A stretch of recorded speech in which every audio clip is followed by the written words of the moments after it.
Looks like it's about time for us to meet up with Ganyu. Let's head to Eugene Terrace.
Greetings, traveler in Paimon.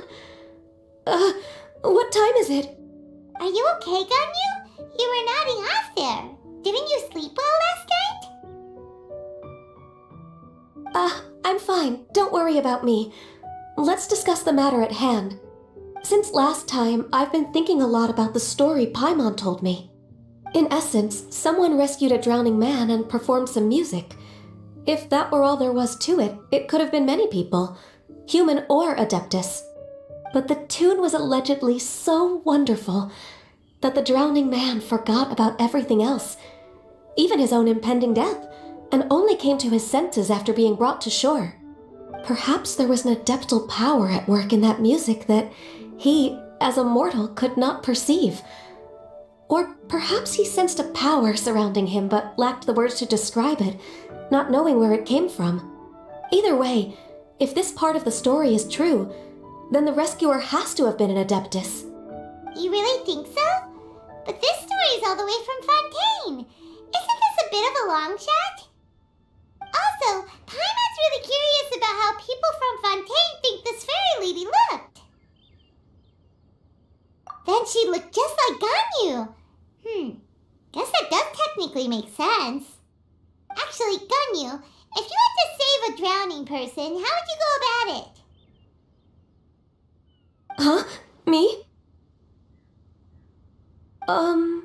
Well, I'd get them to the shore, and then I'd probably hide behind a tree and watch them for a while. Once I was sure that they were going to be okay, I'd slip away without a sound. Got it. So basically, Ganyu's the type of person who doesn't like taking credit for her good deeds. No, it's not like that. I'm just not very good at explaining things. And I also find it really awkward accepting other people's gratitude. Well, what if this adeptus in the story had a similar attitude? That would explain why she just left without saying a word. She was probably thinking something like, one was merely passing by and saw fit to address this egregious disruption to one's graceful zithering at once. You may keep your thanks to yourself. That was actually a very good impression of Cloud Retainer, Paimon. As far as I'm aware, Cloud Retainer isn't the most musically gifted. Still, we can't completely rule her out just yet. If we set off now, we could head to Mount Outsung and ask her about it. You'll be able to confirm either way if it's her, and I can, I've been in Lea Harbor for so long now that I'm just not as familiar with the Adepti anymore. If there's anything we want to know about them, she's the best person to ask. Sounds great! And we're pretty close with Cloud Retainer by now, so we probably don't even need to bring her food this time, right? I've prepared a gift for her to mark the festival, just in case. However, Cloud Retainer spends most of her days studying mechanisms in her abode. She's on her own so much of the time that the moment she has someone to chat with, she just... Never mind. I promised I'd help Mr. Dvorak, and now that I've made the contract, I can't be having second thoughts. Traveler, Paimon, let's set off for Cloud Retainer's abode. Seems like this is a tough decision for Ganyu, but she's made up her mind now. Paimon gets why she'd be so anxious. Okay, how about this? If Cloud Retainer tries to start telling stories about her again this year, we should pipe up and change the topic. Wait, did she leave already? Hey, Ganyu, wait up!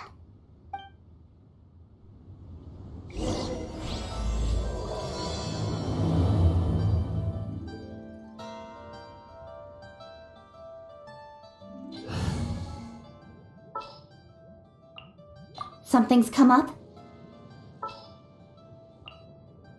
Give me a moment to compose myself. Sounds good to me. What shall we do?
Paimon's so tired from trying to keep up. Don't either of you need to take any breaks? I can't believe it. Cloud Retainer is not here. Huh? Did we miss her? She doesn't like to travel, so in the past, it's always been the other Adepti who come to visit her during the festivals. Somehow Paimon doubts that anything could cause serious trouble for her. True. Now that I think about it, Cloud Retainer would be quite capable of taking care of anything on her own. There's no need to worry about her. Since she's not here, I guess the next step is to check all the other Adepti abodes, one by one. Uh-oh. Will it involve a lot more traveling? Got it! Paimon has a great idea! Please go on, Paimon. Our goal here is to find the Adeptus that helped Dvorak's ancestor, right? We can't hear any music right now, but if she's really as nice as the story suggests, she'd definitely come to help anyone who was drowning, right? Yes, I think that's fair to say.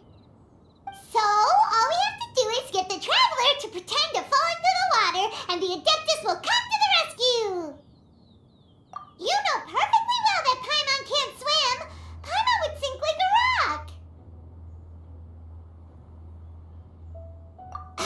Just trust Paimon! The water's pretty deep over there! Quick, swim to the very center!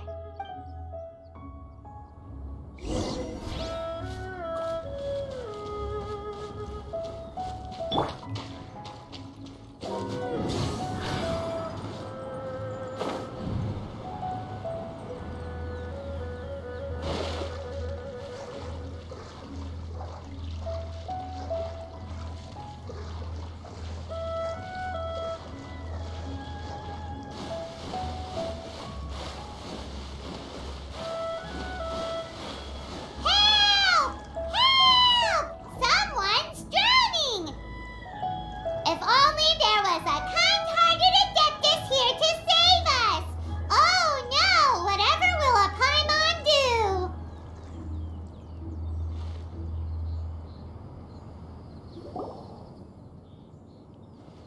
What is going on?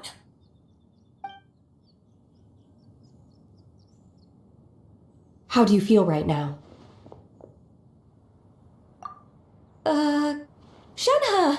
And the Conqueror of Demons! Why don't you say something? Please don't make Paimon explain it. Okay, fine. Paimon will explain. We're looking for an Adeptus who's good at being a lifeguard and playing music. But if the Adepti aren't gonna stay home, then how are we supposed to find them? It wasn't me. Yeah, so this Adeptus is most likely a woman. And I am not an Adeptus, as you both already know, Traveler and Paimon. Okay, so this is Paimon's fault. No way Paimon would have suggested this idea if she'd known how awkward this was gonna be. Glad you're okay. As far as I know, the one you seek is no Yaksha. And one last thing. Your actions here caused others a great deal of worry. Do not repeat them again in the future. As ever, the Conqueror of Demons comes and goes, just like the wind. Right. I didn't dare to say a word just now. How's your training going, Shenhe? Have you made any plans for Lantern Rite? We could spend it together in Liyue Harbor if you'd like. I had planned to spend the festival with Master this year. However... Oh, speaking of Cloud Retainer, when did you see her last? Earlier this morning. She set off for Mount Hulao at dawn. I noticed she was using an Adeptus art of some kind to protect a mechanism that looked like a boiler. Maybe it was a gift for Mountain Shaper. I did not inquire. So we just missed her. Please excuse me for a moment. I think I'll leave the gift in her abode. Sure. Thank you.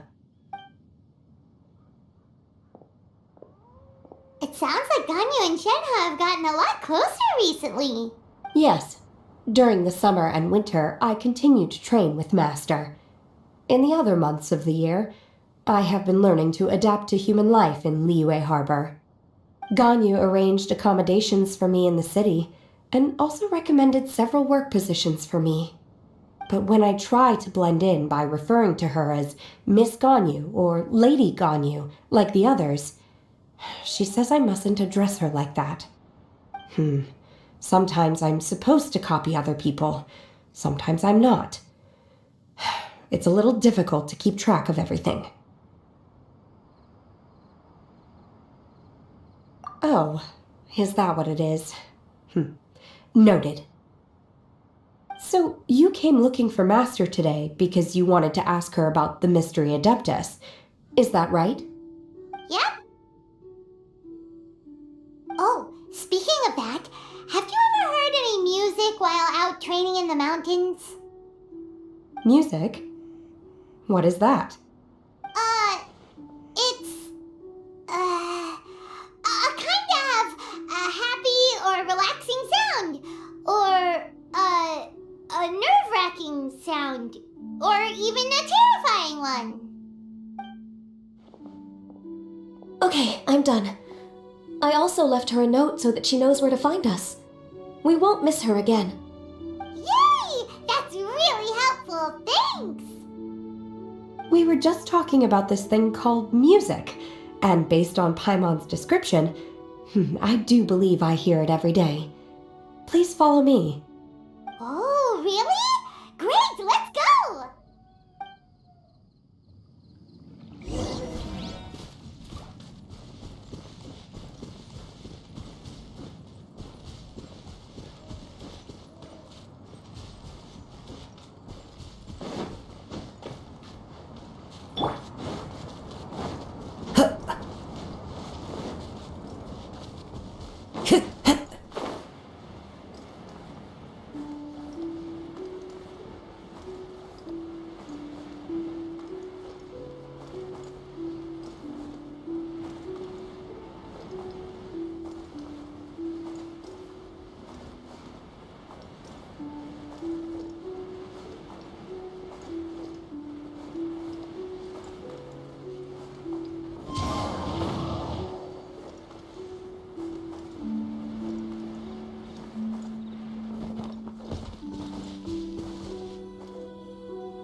This is the place.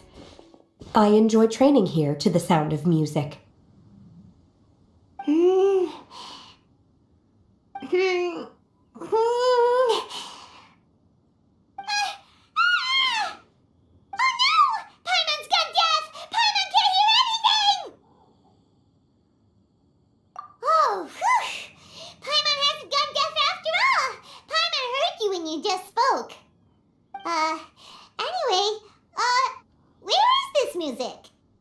The faint sound of birdsong, the quiet murmur of the streams.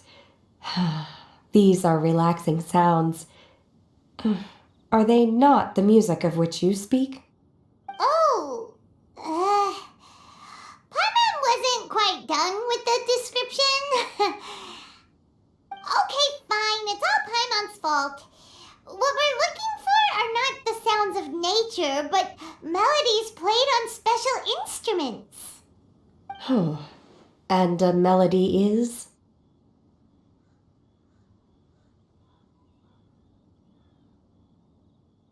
Hey, don't you patronize Paimon! Let's get one thing straight. Paimon knows plenty of nursery rhymes, but Paimon does not sing on demand without payment. Hey, why don't you just sing that one melody Shen has heard before? It'll probably help her to understand what we're talking about.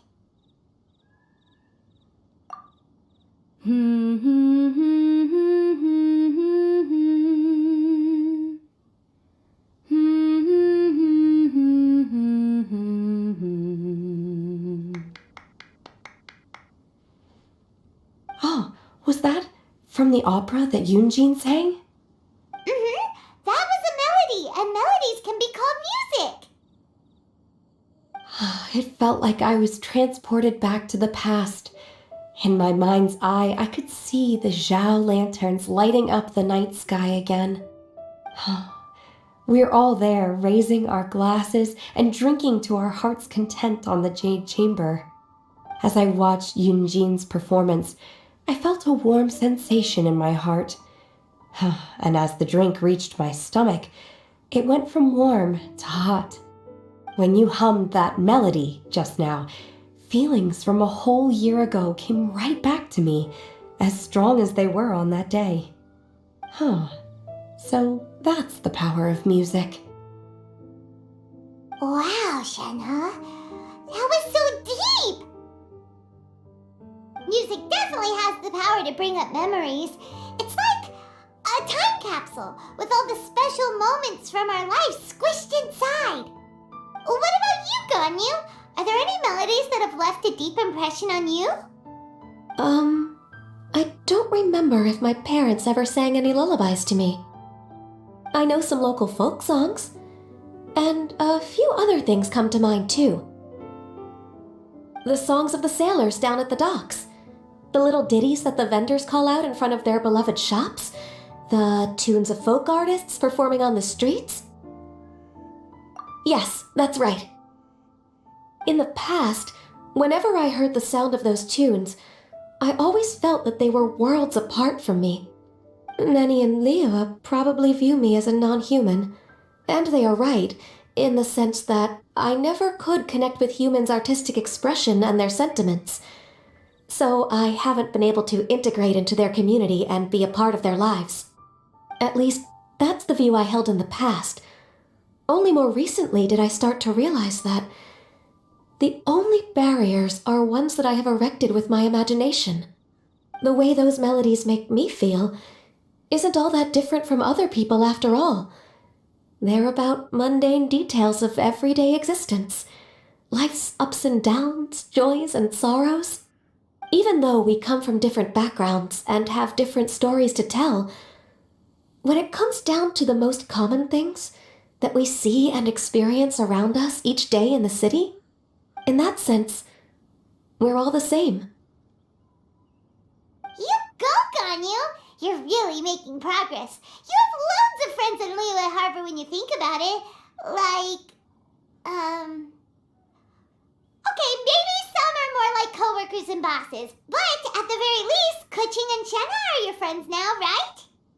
Yes, I am. Technically speaking, we should refer to each other by the conventional forms of address used among fellow disciples. But now that I know what constitutes a friendship, I do believe we are more friends than co-disciples. Thank you, everyone. Once the days are warmer, I would like to host you at my home in the city.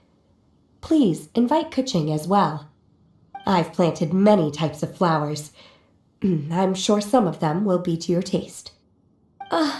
You are too kind. I couldn't possibly. Nonsense. You are my friend. I have cultivated and cared for the flowers just as you taught me. Once you've seen them for yourself, I am sure you can advise me how to do an even better job next time. I will save some for decoration. We can feast on the rest. Then, thank you in advance. Wait, what is that saying again? If you insist? Do people say that? I'm not completely sure either. It doesn't matter, okay? You got the point across. No need to split hairs. Paimon's more concerned about your idea of a girls' night out. Eating flowers? Really? Does this have anything to do with you both being the disciples of that illuminated bird? Who dares refer to one not by one's Adeptus title, but merely as that illuminated bird? Master. Our greetings, Cloud Retainer. Ah! There it is! The illuminated bird has landed! Double humph. Now she has the gall to use it rather than she, even after being chastised once already? Barely a moment has passed since we last met, and yet your impertinence has reached new heights. Very well. If you refuse to learn your lesson, one shall scold you no further. One has received your message from Ganyu. On the matter of the Adeptus you seek, one suspects to know their identity. Well, shall one lead the way? I still have to complete my training for today, so I will bid farewell to everyone here. Very well. Await my arrival at one's abode later this night. On this special occasion, you should indulge yourself with some savory dishes.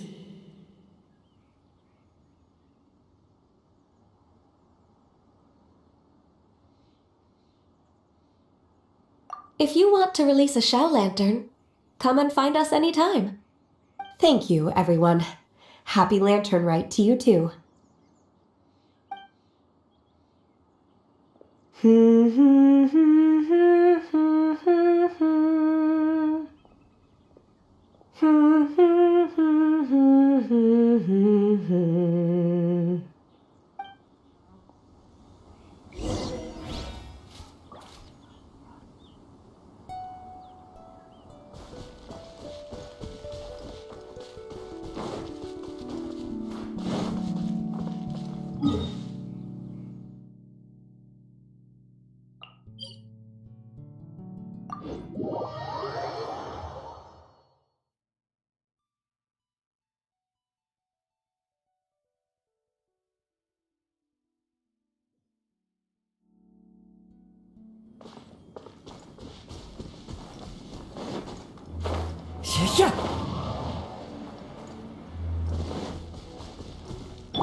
Stabilize!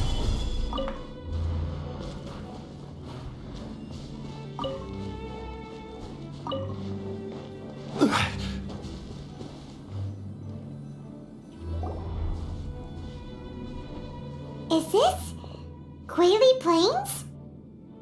Cloud Retainer, why did you bring us here? Ganyu is of course familiar with the name Guizhong, but have you ever heard of her? Guizhong is another name of Agentis, the god of dust. She was extroverted in nature and adored social gatherings and inventions alike. Long ago, this region was yet a prosperous assembly. Guizhong often invited her friends to visit her home, reserving for us seats around the largest stone table. Sea Gazer would always bring out his latest treasure and place it upon the table. He could be quite the braggart. Though usually a mild-mannered fellow, when it came to those collectibles he was so fond of, he always loved to show them off. Paimon remembers that name. So that's what Sea Gazer was like. He was an old friend and a former rival. One has many memories of him. Once he had brought out the treasure, it would predictably become the center of attention. Neither Guizhong nor one was content to let him just steal the spotlight. So we would then also present our proudest mechanical creations. As Adepti, we were each gifted in our own ways, and naturally proud of our accomplishments in our respective fields of expertise. As a result, one often quarreled with Sea Gazer. His treasures were not even of his own making. He just used his exploration skills to dig them out of the ground. How, pray tell, could he compare to me, when every single one of one's accomplishments were crafted by one's own hand? Cloud Retainer, you are getting competitive again. One digresses.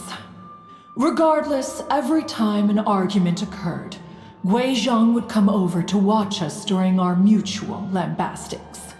On some occasions, she would join in, and on others, she'd take one of us by the limb and start uttering the most ridiculous nonsense. What kind of nonsense? No kind of nonsense were we spared. Sometimes she would brazenly opine, why argue between yourselves when neither of you could ever hope to beat me? Other times, she would make unsolicited suggestions, such as, once you two are done arguing, let's go to the foot of the mountain and grill some meat. She always sought to make everyone happy, and one must say, she had quite the gift for it. No matter what nonsense she said, one never felt bothered or offended. It also helped that she never referred to one as that illuminated bird or ladybird. Come on, get over yourself! Anyway, just as our impassioned arguments would reach the apex of acrimony, Marchosius would bring his delectable dishes to the table. Who would dare snub the stove god and his wondrous creations? At the sight of him, we would all immediately drop the argument and prepare the table for a night of feasting and drinking. Back then, one was always bothered by how the cups Rex Lapis brought were always too square for one's taste. Can you see yourselves ever enjoying a drink from a square cup?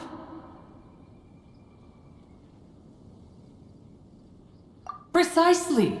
So, as you can see, even one as great as Rex Lapis was not immune to making the occasional blunder. Even one could never find fault with Marchosius's cooking. As we ate, Guizhong would continue to find topics for conversation, filling the table with humor and laughter. Each of those old fossils had their character flaws and points of obstinacy. So why was it that whenever we dined together, we always had a marvelous time? We would drink together from a spot high in the mountains until the moon set and the sun rose, and only then would the banquet finally come to an end. Streetwood Rambler would often remain to admire the flowers with Guizhong before returning to her own abode. The glaze lilies were far more abundant back then. Entire fields of them would appear to the eye as a veritable sea of flowers. Streetward Rambler? That would be Ping. You probably know her as Madam Ping. Oh, okay. Wait, this is a lovely story and everything, but didn't we come here to find that Adeptus from Mr. Dvorak's story? Or are you saying that it was Guizhong? Didn't she, already,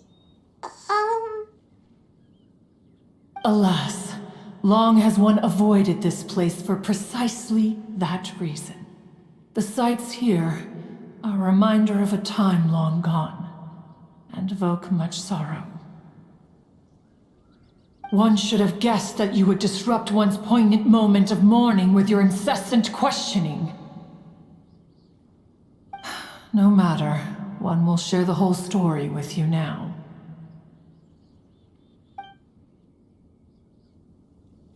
In times gone by, one quarreled oft with Guizhong concerning mechanical principles. We each had our ideals, and neither would yield. Under the pretext of a social gathering, one invited the impartial Rex Lapis to judge the quality of our creations. But Rex Lapis declared that Guizhong's Obscuro Vulpus mechanism was superior. Though one was too proud to acknowledge it, in one's heart, one knew that Guizhong was indeed the superior talent in the mechanical arts. As for the story between Guizhong and Streetward Rambler, that begins with a certain bell. In Guizhong's opinion, while mechanisms were no substitute for human composers, they were yet capable of producing simple but fine melodies. But Streetward Rambler believed music to be an expression of the soul, an emotional enterprise that could never hope to be replicated by machinery. They argued endlessly, until one asked Rex Lapis to intercede. He confiscated the bell and designated it for ceremonial use. Thereafter, one would often find them convening in the mountains, discussing music, mechanics, and all the affairs of the mortal world. But these good times were not to last. War broke out between the gods, and soon engulfed the Guili plains. Guizhong was overpowered by the enemy, and fell in battle. When Streetwood Rambler and I arrived at the scene at long last, all that remained among the ruins was her lifeless body. After this, at Streetwood Rambler's request, Rex Lapis granted her the cleansing bell for safekeeping. To honor our friend's memory, one made a few finishing touches to her ballistic device. Many lantern rites have passed since then. Many greetings and goodbyes. Upon what do you gaze? The Guili Plains? No. It's everything.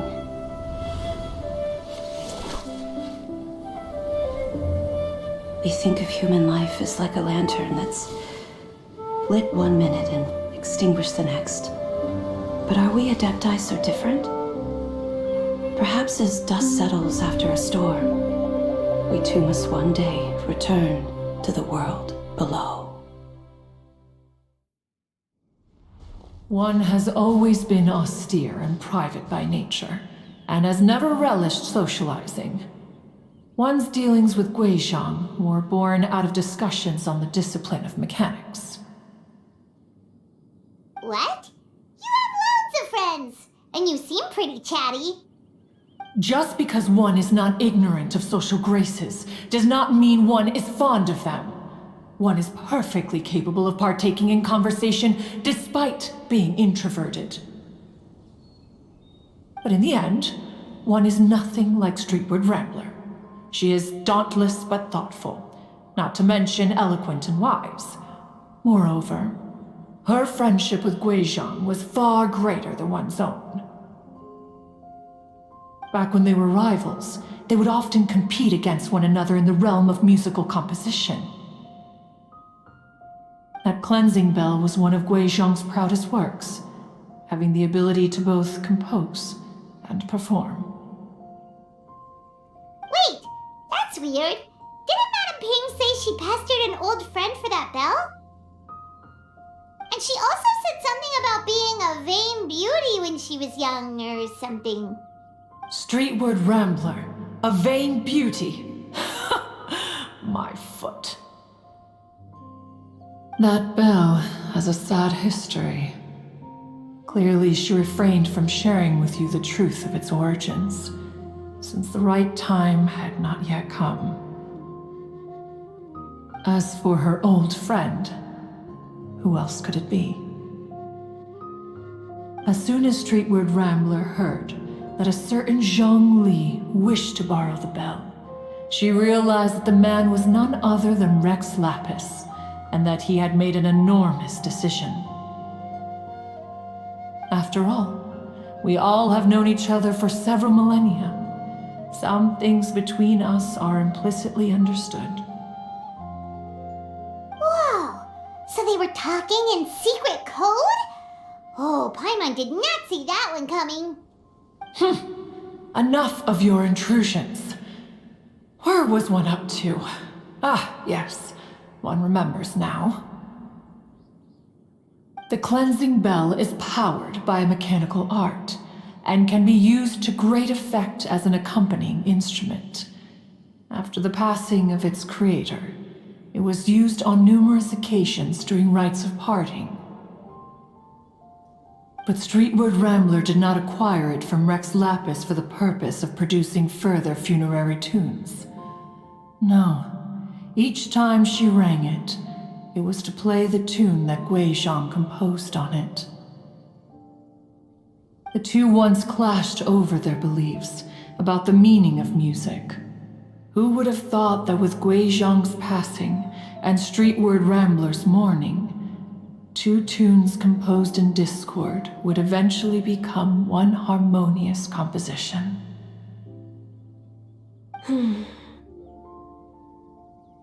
Once upon a time, Streetward Rambler also loved gatherings, liquor, and music. But after Guizhang passed, she preferred her own company. She could often be found sitting alone at a mountain summit, contemplating and reminiscing with her zither. The music would go from mournful to soothing to impassioned.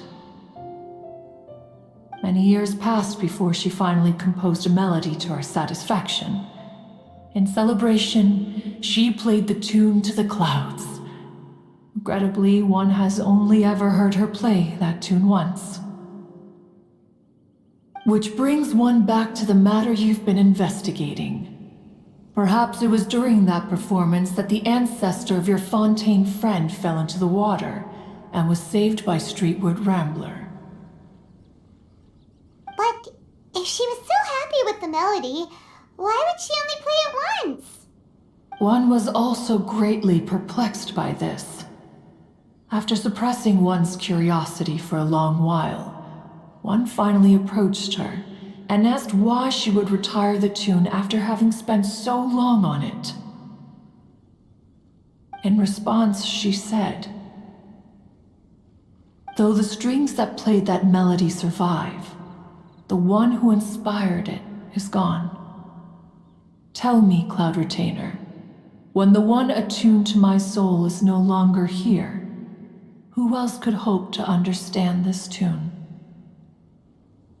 Aw, poor Madam Ping. I just remember being taken care of by you when I was young. Once the Archon War came to an end, I stayed behind in Liyue Harbor to honor my contract. Although I met Guizhong a few times, I never knew anything of this particular story. Guizhong was quite the visionary, but tragically passed before her time. Her manuscripts still lie unfinished in the realm of clouds. Blank pages give one cause for contemplation on what might have been. Had you not decided to search for that mystery Adeptus, perhaps these stories, too, would have been lost to the sands of time. As of now, you know the truth. That the Adeptus who rescued the drowning man was none other than Streetwood Rambler. Do you intend to discuss this with her?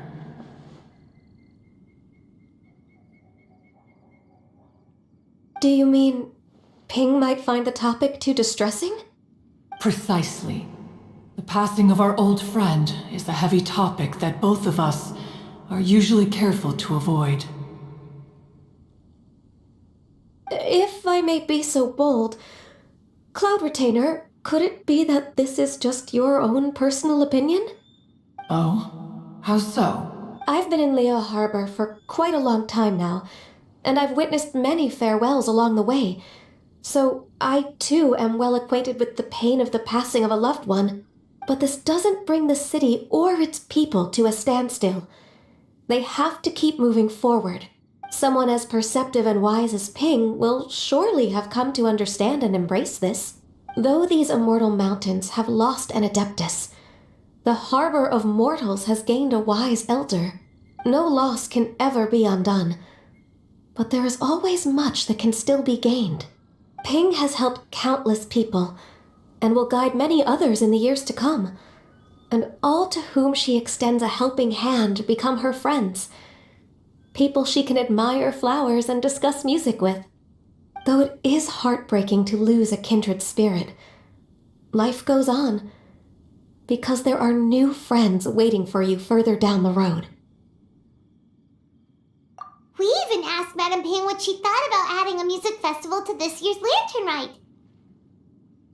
Oh, when we get back, why don't we just ask her if she'd like to perform? Maybe we can even get her up on stage. You youngsters and your imaginations.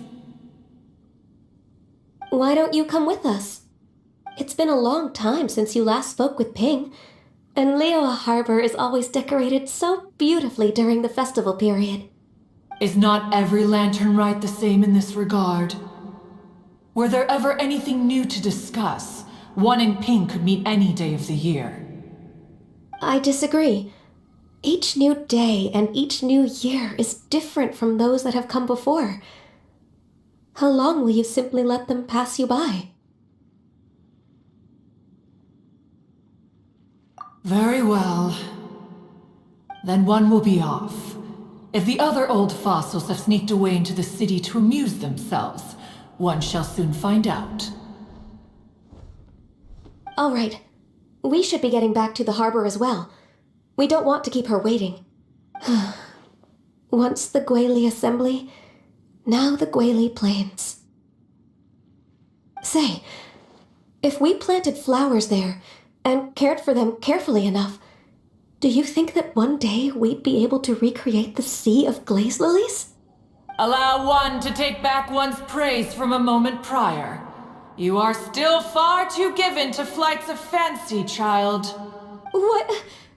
Cloud Retainer? You were still listening? One observed that you were making no effort to leave, and returned to chasten and hasten you. This time, one is departing in earnest.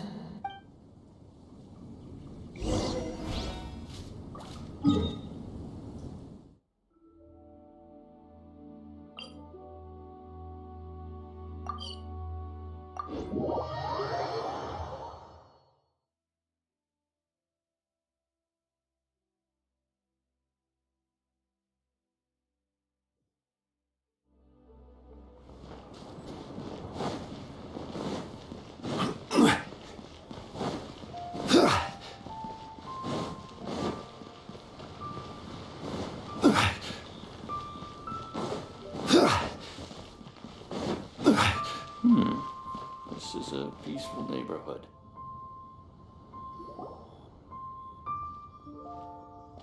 Whoa! Madam Ping? And Cloud Retainer? It appears you made haste after all. One arrived but moments before you. Oh, bless my soul. To what do I owe the honor? How nice of you all to come and visit me. Miss Illuminated Bird, haven't you said anything yet? Said what, precisely? And why should one be tasked with saying it? 'Cause you're the one who's known Madam Ping the longest. Street word. Or rather, presumably, you would prefer to be addressed as Ping? Oh, Cloud Retainer, you are uncommonly polite today. Given that Lantern Rite is almost upon us, the weather in the city is most pleasant, and a sweet floral fragrance lingers in the air. Ganyu, please continue from here. Huh? Alright. So, this all started because we were trying to help Mr. Dvorak find the Adeptus who saved his ancestor's life.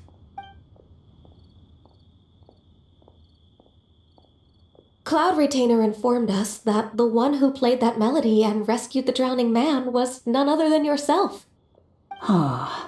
Let me think. Yes, I do believe I recall that encounter. What a long time ago that was. I'm surprised that you still remember it. Even more astonishing, perhaps, is the fact that this story has survived this long at all, when mortal lives are so very brief. It appears that she has proven herself right once again. Who's she? We like to call her Guizhong. From the look in Cloud Retainer's eyes, I sense that she has already told you all about her. Albeit reluctantly, one might add. There is no harm done. After all, Lantern Rite's very purpose is to commemorate the heroes who gave their lives for Liyue. Although Guizhong did not live to see the splendid sights of today, she was as much a hero as any other. So, how has she proven herself right again exactly? Once upon a time, she said to me that humans were a weak form of life that she wished to protect with her wisdom. But as she interacted more and more with them, her opinions on them began to change. She marveled at the beautiful complexity of their spirits, the sheer splendor of all they could accomplish through their hard work and intelligence. She told us that to underestimate human potential would be to make a grave mistake. With the smallest amount of guidance, enormous power can be unleashed in them. And a human who has reached their full potential may well be her equal. Someone who could have as much to teach an Adeptus as to learn from them. She always had a way with words. That her mechanical accomplishments were judged superior to one's own was, one suspects, in large part due to her sheer eloquence. speaking of mechanics, Cloud Retainer, do you still remember that potted plant mechanism? The one that the two of you gave me as a gift? Of course. Guizhong and One both put an immense amount of effort into that gift. It would be no overstatement to call it a testament to each of our individual technical genius. As Guizhong once said, it takes every blade of grass and every flower to make a homeland. When I see the sight of Liyue Harbor before us today, I am reminded of this. Madam Ping looks very emotional right now. Of all of us, it was Guizhong who was the fondest of these grand and exciting occasions. If she were still with us, I'm quite sure she would still be trying to best Cloud Retainer's finest works at every opportunity. Liyue Harbor is always filled with the sound of music at this time of the year.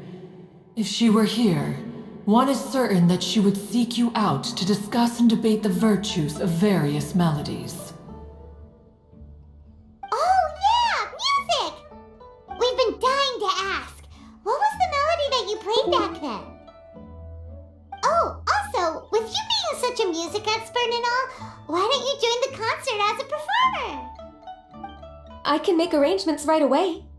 Oh, as much as I don't wish to dampen your enthusiasm, it's been a long time since I played this zither. My fingers don't have the dexterity they once did, and whenever I play that tune, it always reminds me of her. I start wondering what she would think of the changes I have made to her melody. There was a period of time whenever I started strumming, it almost felt like she was back again, sitting right there on the stone stool next to me, chatting away. Skybracer and Seagazer too, looking just like they did in the old days. No matter how much time goes by, the moment that melody starts playing, it transports me right back to that time in my memory. So the past still weighs heavily on your heart? Well, I would be lying to myself if I claimed to have completely moved on. But that is not to say that grief doesn't get easier with time. Despite the sadness, I have found many things that bring me joy in life. It is simply the nature of the world in which we live that even if one wished to mourn for an eternity, it would be a nigh impossible feat. Just look at this potted plant. Isn't it stunning? It takes an honest and open mind to confront and conquer grief. You have indeed made progress. Be that as it may, I shall leave the lantern rite stage to the youth of today. Well, if you're sure. Granny! Whoa, what's everyone doing here? Did something bad happen? Ah, and now we've spooked Yanfei. No, everyone's just here to give me their regards for the holiday. Oh, that's wonderful, I'm glad. Well, in that case, happy Lantern Rite, everyone.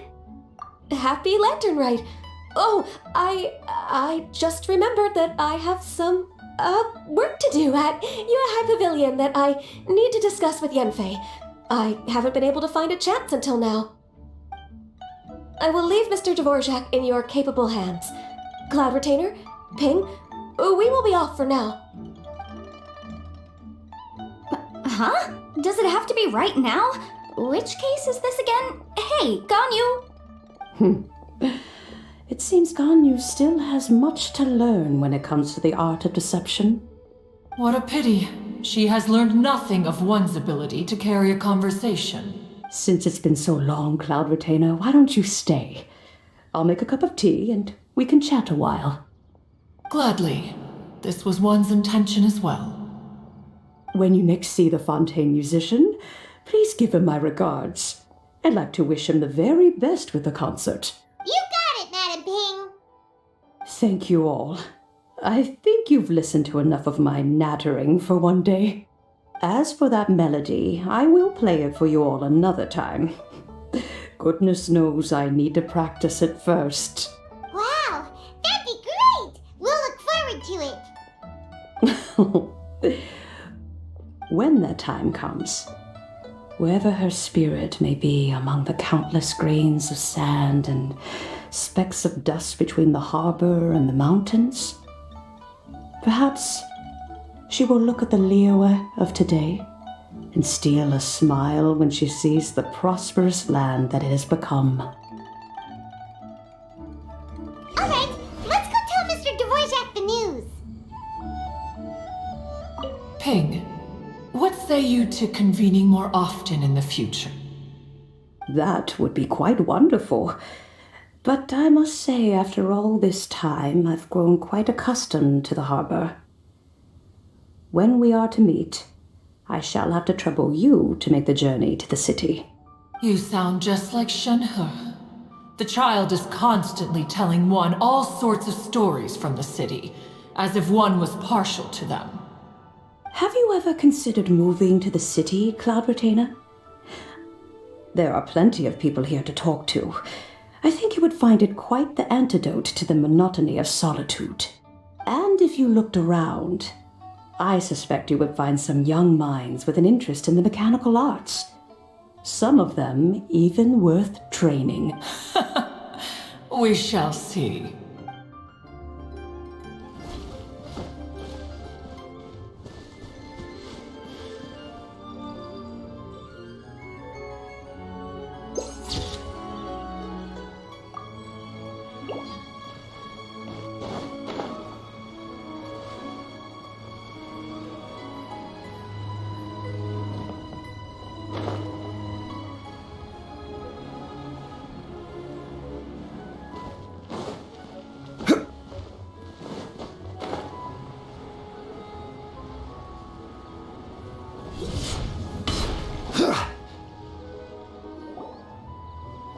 Mr. Dvorak! Ah, and Kuchin's here too. Thanks for helping set all of this up. Welcome back. Did everything go well? Really, really well. We found the person Mr. Dvorak was looking for. Are you serious?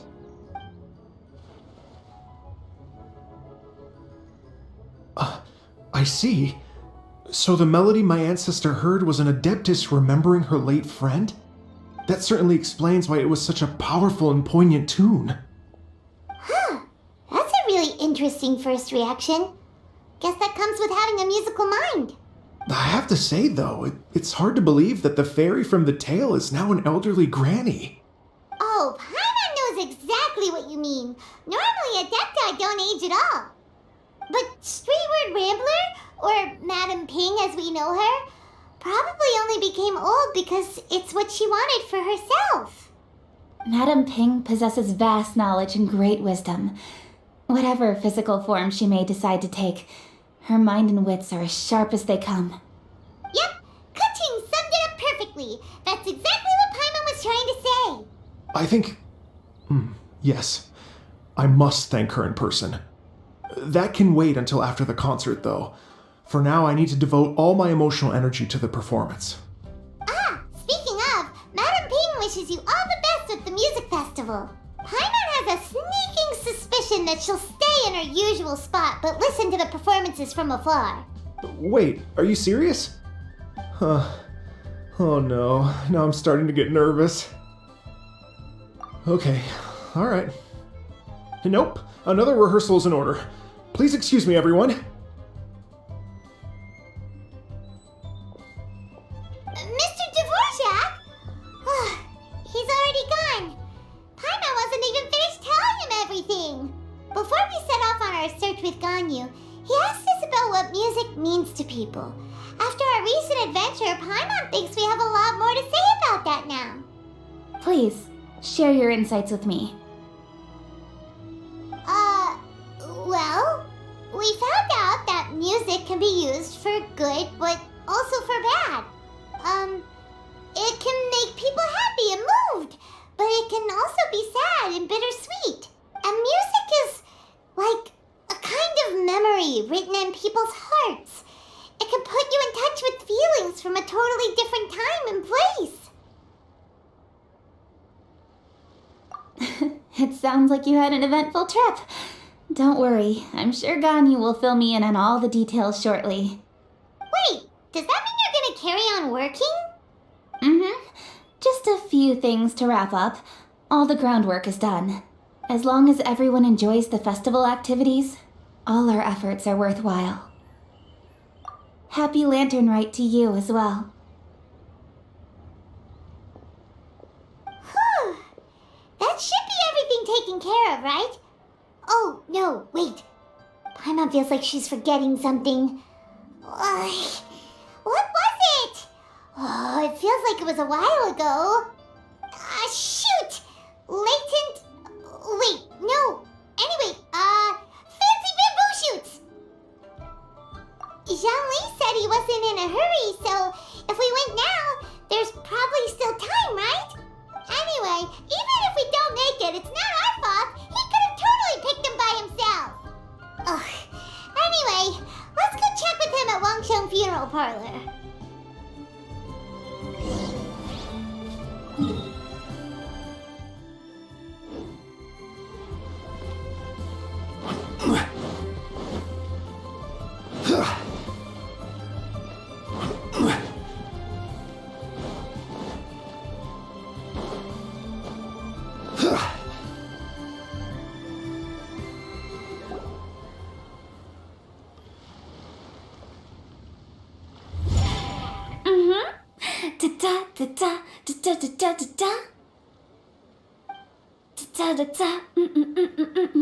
Oh! All right, let's take a break here. Oh wow, look who it is! Are you here to hang out with everyone's favorite funeral director? So you're just casually practicing your rapping skills at the entrance to your funeral parlor? In broad daylight? Okay. After everything we've been through, you don't see me for a hot minute, and you're back to being scared of your own shadow. We have all this open space, a clear view of the mountains behind and the sea in front. Not to mention we have several invisible audience members enthusiastically cheering us on. It's the perfect spot to rehearse. Invisible audience members? Gotta say, it took me a few days to get used to Director Who's way of talking. Xinyan was pretty spooked too when she first got here. Just like when she sees a frog, but a giant frog with sharp teeth. Come on, knock it off. What's wrong? I've never seen someone look so confused before. Well, don't worry, because Director Who's here to explain it all. There once was a Fontaine musician who went around town on a mission. He came door to door for his iridescence tour, looking for acts to audition. With my words, Xinyan's chords, and Yunjin as our mentor, we'll take the stage by storm with flames roaring and the whole audience calling for more. For sure! The whole dance floor will be yelling encore! Encore! Oh, now Paimon's rhyming along. But when you say flames roaring, are you sure this'll be safe? No, don't you worry about that. I'm pretty experienced on the stage, and I've already informed the Yuhong of all the pyrotechnics we're planning on using. Huh. Guess we'll just have to trust Xinyan on this one. Oh, Zhongli. He took one of those fancy meal boxes and set off for the mountains. Said he wanted to pay a visit to some old friends. It's a real pity that he couldn't be around for this. As well as being a true connoisseur of traditional art forms, he's able to appreciate Xinyan's performances too. Yeah, that's right. Matter of fact, he was the one who first invited me to perform here. To tell the truth, though, I never thought I'd really find myself rehearsing here one day. Well, now you know. The Wangsheng Funeral Parlor is a great location. All of you are always welcome to come and hang out here, especially if you're in the mood to try something new. I can speak to that. Hu Tao is always full of fun surprises. And jump scares. Actually, Xinyan, I have some lyric ideas for your part. Do you want to go through them together? Oh, sure thing. Oh, Traveler in Paimon, I believe Zhongli was heading to Mount Hulao, so make sure you're hiking up the right hill. When you see Zhongli, please pass on this message to him. It's up to him whether he wants to support us at the performance tonight, but I expect him to make time for the upcoming banquet we're planning. No excuses. You should join us too. It'll be a riot.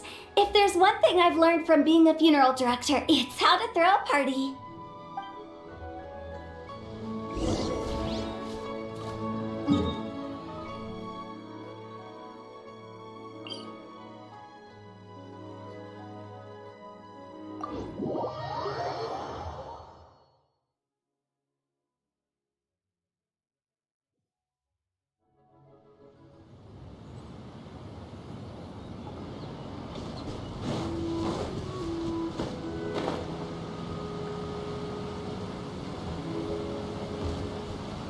Crumble!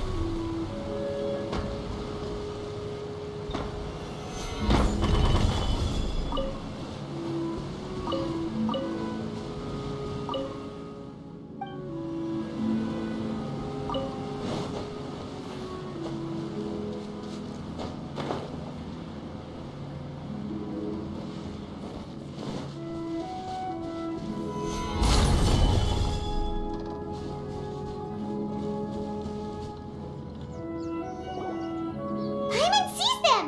It's illuminated deer! And illuminated bird number 2! A familiar face. Have you come from Liyue Harbor? How is the city nowadays? Everything's great! But if you're so curious, you can always go and check it out for yourself! In fact, Mooncarver has been taking many walks on Mount Tianheng in recent times. I believe the sights of the city are quite familiar to him. Zhongli! Here you are!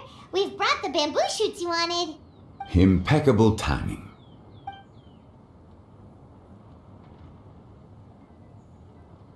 Traditionally, bamboo shoot soup ought to be slow cooked for many hours on low heat. Using Adeptus arts to hasten the process is something of a shortcut. Wait, that mechanism. Is that? Indeed. Cloud Retainer kindly lent me her supreme cuisine machine. Can we not just call it a cooking machine? Actually, never mind. She seems to take a lot of pride in her mechanical gizmos, so it's probably best if Paimon doesn't go changing the name willy-nilly. I trust that you found the answers you were seeking during your recent journey. Excellent. The past should be remembered, but not overly dwelt upon. Our journey should be seen as a means to take on more from the world around us. When the bamboo shoot soup is ready, I must insist that you try some for yourself. Oh, Zhongli! Hu Tao told us to tell you something. She said, it's up to him whether he wants to support us at the performance tonight, but I expect him to make time for the upcoming banquet we're planning. No excuses! When she says performance, she must mean the Lantern Rite Music Festival. As for the banquet, she didn't tell us anything more about that, but she invited us to come as well. As you can see, I have a prior engagement with 2 Adepti friends of mine tonight. Please, give Director Hu my best wishes for the performance. As for the banquet, since the Director insists, far be it from a mere consultant like myself to refuse. Yay! Then we'll see you there? Absolutely. Rex Lapis, the bamboo shoot soup is ready. Thank you. I will examine it right away. The appearance is exquisite, and the aroma rich and intense. The craftsmanship of this machine is commendable indeed. Since you came all this way, you should not leave empty-handed. Please, take some soup. It tastes most exquisite while still warm.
I'm honored to be here on the Iridescence Tour stage. All right, without further ado, I'm Xinyan, this is Hutao, and this is a little something called... The Blaze Lilies!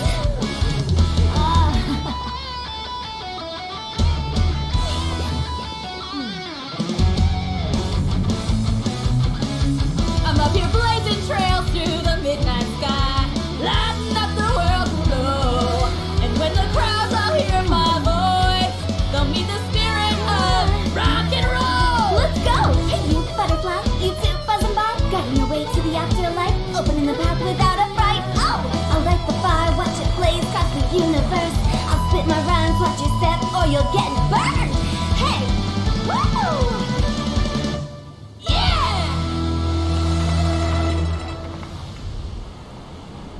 Does anyone have any plans tomorrow?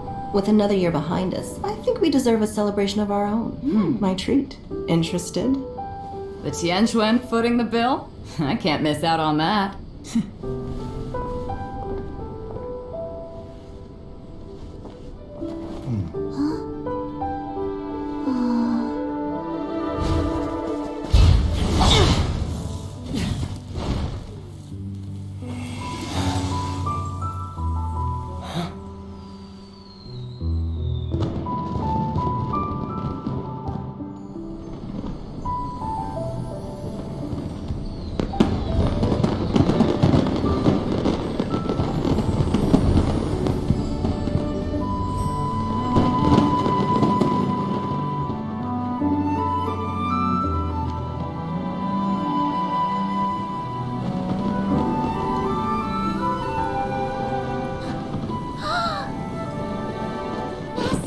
Master, listen!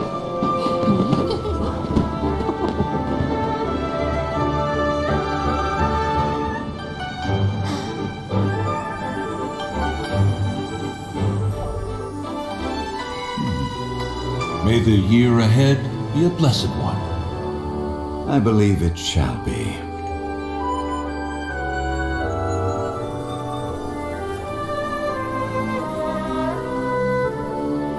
Master, the Shao Lanterns,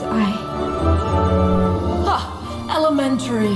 One shall fashion for you a Shao Lantern the likes of which the world has never seen. And you must take it to Liyue Harbor to display its magnificence for all.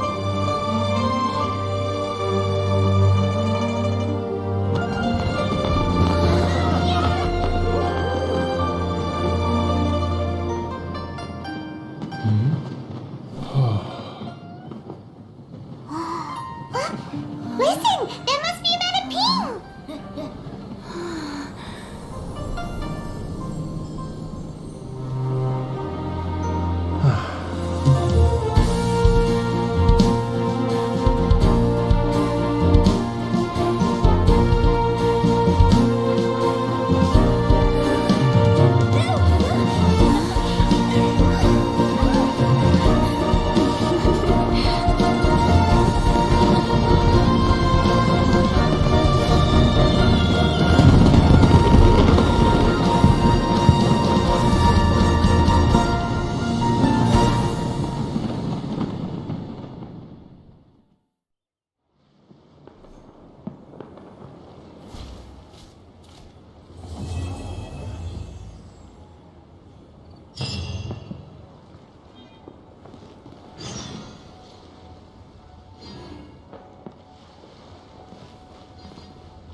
Okay, now I need to get a move on and write my next song.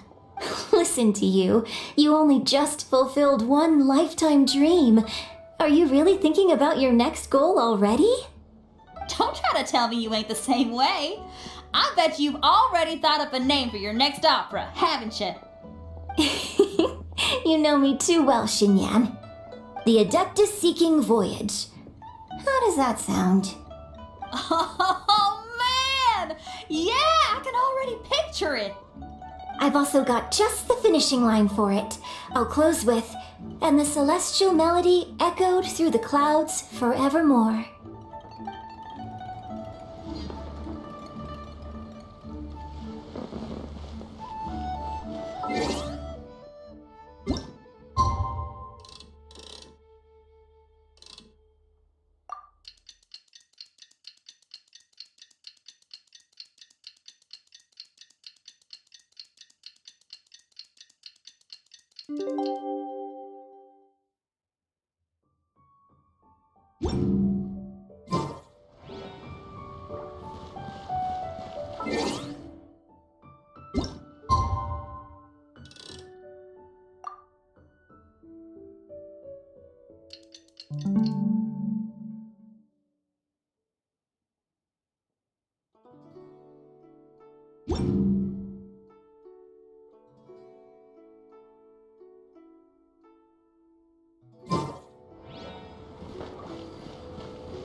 Traveler, hurry! It's almost time for us to join Hotel for dinner! Ooh, and we'll be meeting at Shinue Kiosk. It's the place with a really long wait list.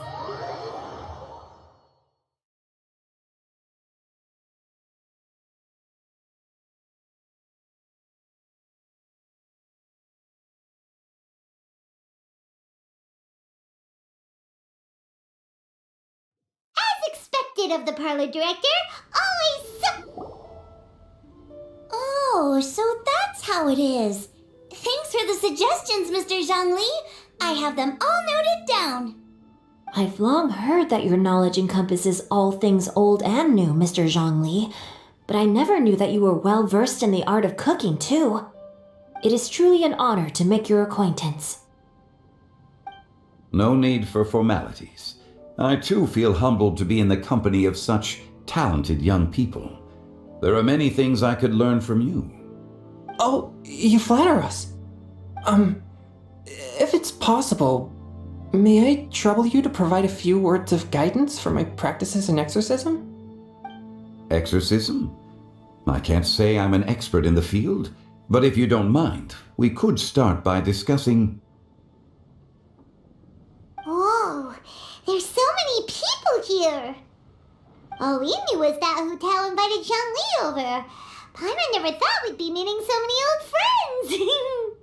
Happy Lantern Ride, everyone!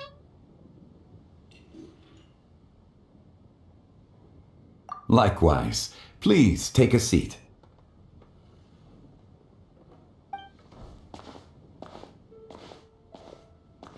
Happy Lantern Rite!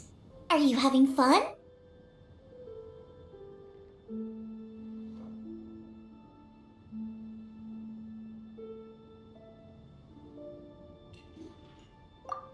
Me too. I've seen Xinyan perform before, but this is the first time I've watched something like this. I heard that the audience loved it too, and she's been receiving quite a lot of performance invitations lately. She's more busy than ever, and Yoonjin's gonna help her.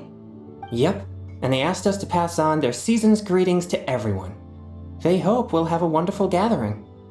The performance was spectacular indeed. However, It gave Xiangling a huge burst of inspiration, which in turn gave us a bit of a headache. Us? Did Xiangling ask you to try out her dishes too? That, my friend, is beside the point. Watching you eat was enough for me. Come to think of it, I probably shouldn't have burdened Chongyun with eating my share too. Hold on. Xiangling came up with a new recipe? Let Paimon try! See? Someone here knows how to encourage people. Thanks, Paimon. Oh, and I have to thank Mr. Zhongli, too. He gave me lots of useful pointers that really drove it home for me.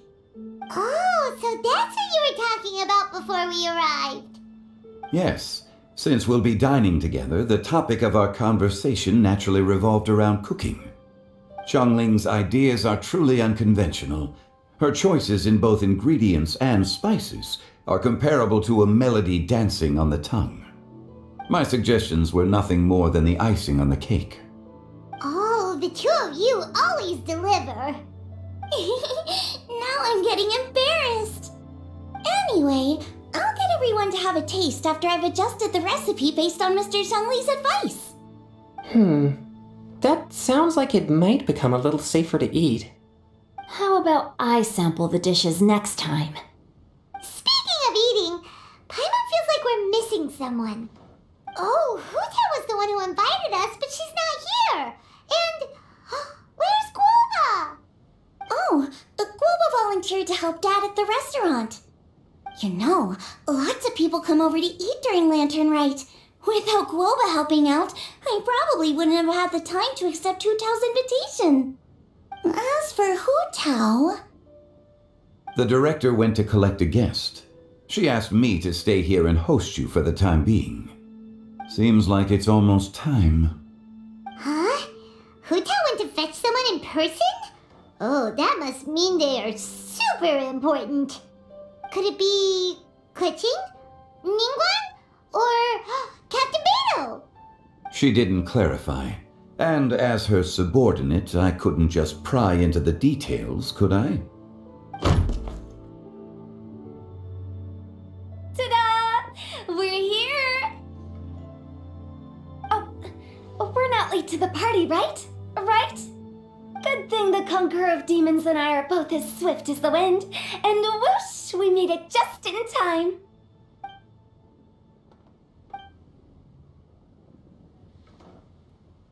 Oh, I see. So the important guest is the Conqueror of Demons. I've been looking forward to meeting you. The director didn't mention anything when she invited us. What a pleasant surprise. Gathered here with us tonight are not only young and accomplished individuals, but also the protector of Leo's peace, Adeptus Alatus. To convene here with all of you is indeed a great honor.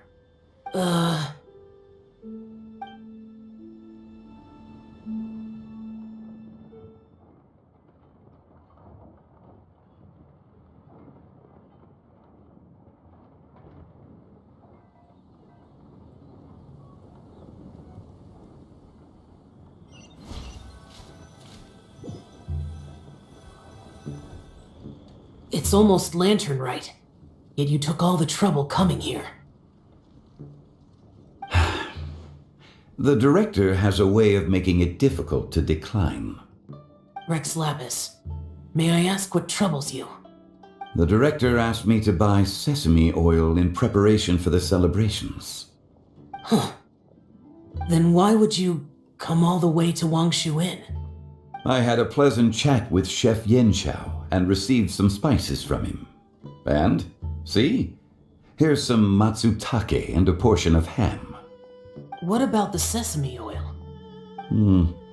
It's a shame. I couldn't find the kind the director was looking for.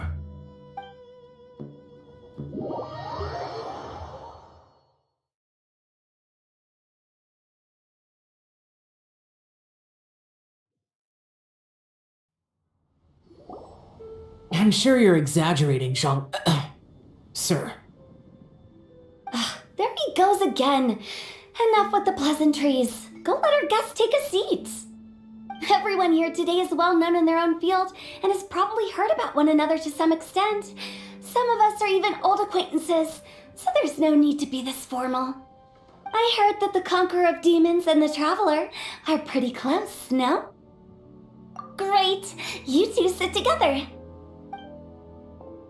You should take a seat too, Director. Oh, finally remembered me? When we arrived just now, the host at Shinue Kiosk told me our dishes are almost ready. Perfect timing. Let's not wait any longer and ask them to bring out the food.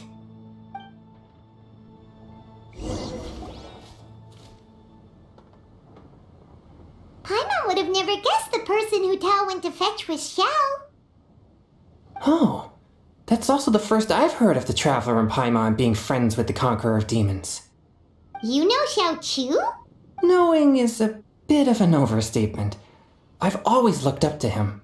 You might not know this, Paimon, but we exorcists have worked in close collaboration with the Conqueror of Demons for many generations, dispelling evil together, both in the open and from the shadows. Hard to imagine that thanks to Hu Tao, I've finally gotten the chance to meet him. Conqueror of Demons, I am honored to make your acquaintance. Likewise. It is a great honor indeed to have a chance to meet the legendary Conqueror of Demons. Changyun has brought that name up quite a few times in the past. I remember you mentioning wanting him to understand the importance of exorcists. We know each other too. He helped try my dishes during the Masterful Chef's cook-off. I didn't think we'd have the chance to meet again. Happy Lantern Rite. No anecdote, however, compares to meeting you in person. I'm Xingqiu, Shangling and Changyun's friend. The pleasure is all mine. Whoa, everyone's getting all formal and polite all of a sudden. Paimon doesn't know what she should say anymore. Adeptus Xiao, mighty Conqueror of Demons, please accept Paimon's greetings too. Belated Happy Lantern Rite. Paimon tried very hard to look for a fancy word, okay? Don't be too harsh on Paimon! There's no need to be so polite. You're right. This was meant to be a nice little get-together between friends after all. Too much formality kills the atmosphere. I didn't plan this gathering only for everyone to walk on eggshells. Hiya. What's your true intention then? A little get-together between friends, sipping the finest tea and watching lanterns float into the sky, bidding farewell to the past and embracing the present with joy. And that is something our consultant would say. I think it deserves a standing ovation. Indeed. Exceptional acting skills, Director. As for me, I'm just here to have fun and treat everyone to something good. We all worked really hard this year, whether traveling or guiding, cooking, helping with the family business, exorcising evil spirits, or conquering demons. And of course, our consultant, who's been helping out at the parlor every now and then. Everyone has done some pretty amazing things. As the one who brought everyone together, it goes without saying that I'm the one most deserving of praise. Huh? Sounds kind of self-important, but Paimon thinks it's pretty amazing that she managed to talk Xiao into coming. He rarely ever enters Liyue Harbor after all. It wasn't as complicated as you think.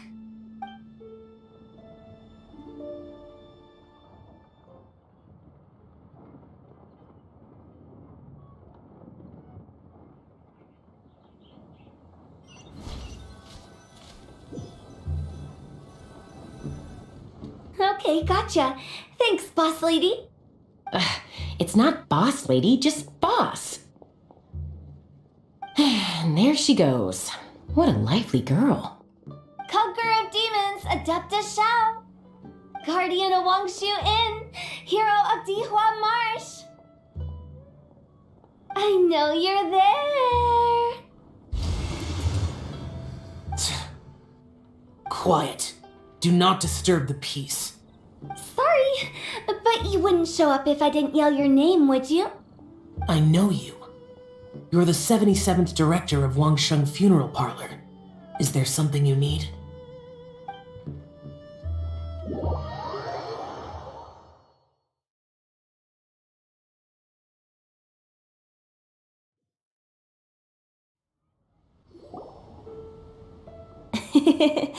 That does sound like one of Hu Tao's antics. Did the Conqueror of Demons agree to come so that Hu Tao would stop pestering him? There might be other reasons. Smart guess. Huh? There's more to it? It gets pretty boring from here on. I talked about the funeral parlor's past relationships with the guardian yakshas. You know, just to be sociable. In the time of the Archon War, disputes were frequent, and disaster overtook the land. Humans couldn't escape from the torment of the plague, nor could they escape death. The Adepti vanquished the demons, the Millelith fought valiantly, and Wang Sheng Funeral Parlor was responsible for purifying the diseased and sending off the spirits of the dead. That is how the border between life and death was maintained during the war. And it effectively prevented further incidents from happening. That's right. 1 point for the consultant. But despite our deep-rooted connection, it still took me quite a while to actually convince him. You know him pretty well, huh? This matter is out of my control, so I need to be cautious. True, but I've kept that in mind too. That's why everyone here today is in one way or another acquainted with elemental power. Besides, it'll only be for a short while as we dine together. There won't be any lasting consequences. But I didn't expect there to be so many people. There's no need to worry, Conqueror of Demons. We're not feeling anything unusual so far. Our young exorcist over here is protected by his pure yang energy, so he's probably the most resilient. That's not the same. And did you just toss your carrots into my bowl? Hey, don't look away. Huh? What? I'm siding with Chongyun. I saw that too. You're lucky Guoba isn't here today. He hates seeing people being picky with their food. If he'd seen that, he'd definitely make you eat all your carrots. Huh? Guoba would do that? Is he that uncompromising? But now that I think of it, Shangling told me that Guoba used to be the stove god. It sounds like you've heard the rumors.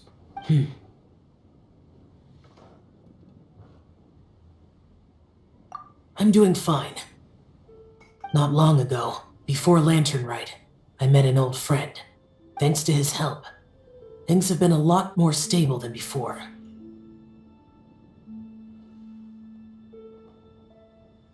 You should know him. He's... Seeds of story, brought by the wind. And cultivated by time. Did Paimon just unconsciously complete that saying? That voice. Could it be? If I'm not mistaken, there's someone knocking at the door. Don't just sit there, Zhongli. Go welcome our guest in. No such need. I'm coming in.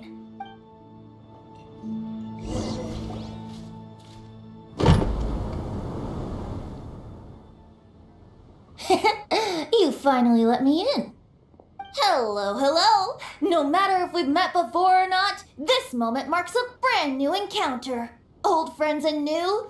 Happy Lantern Rite. Oh, it's the Tone Deaf Bard. Oh, he seems to carry a valiant breeze wherever he goes. It looks like we're gonna be friends. Fate has brought us together, so come on, take a seat and be my guest. Help yourself. Oh, I'll ask them for another set of cutlery. This young lady here is as bright as a fresh bouquet of flowers in the morning's rising sun. She no doubt is the one with the most authority here.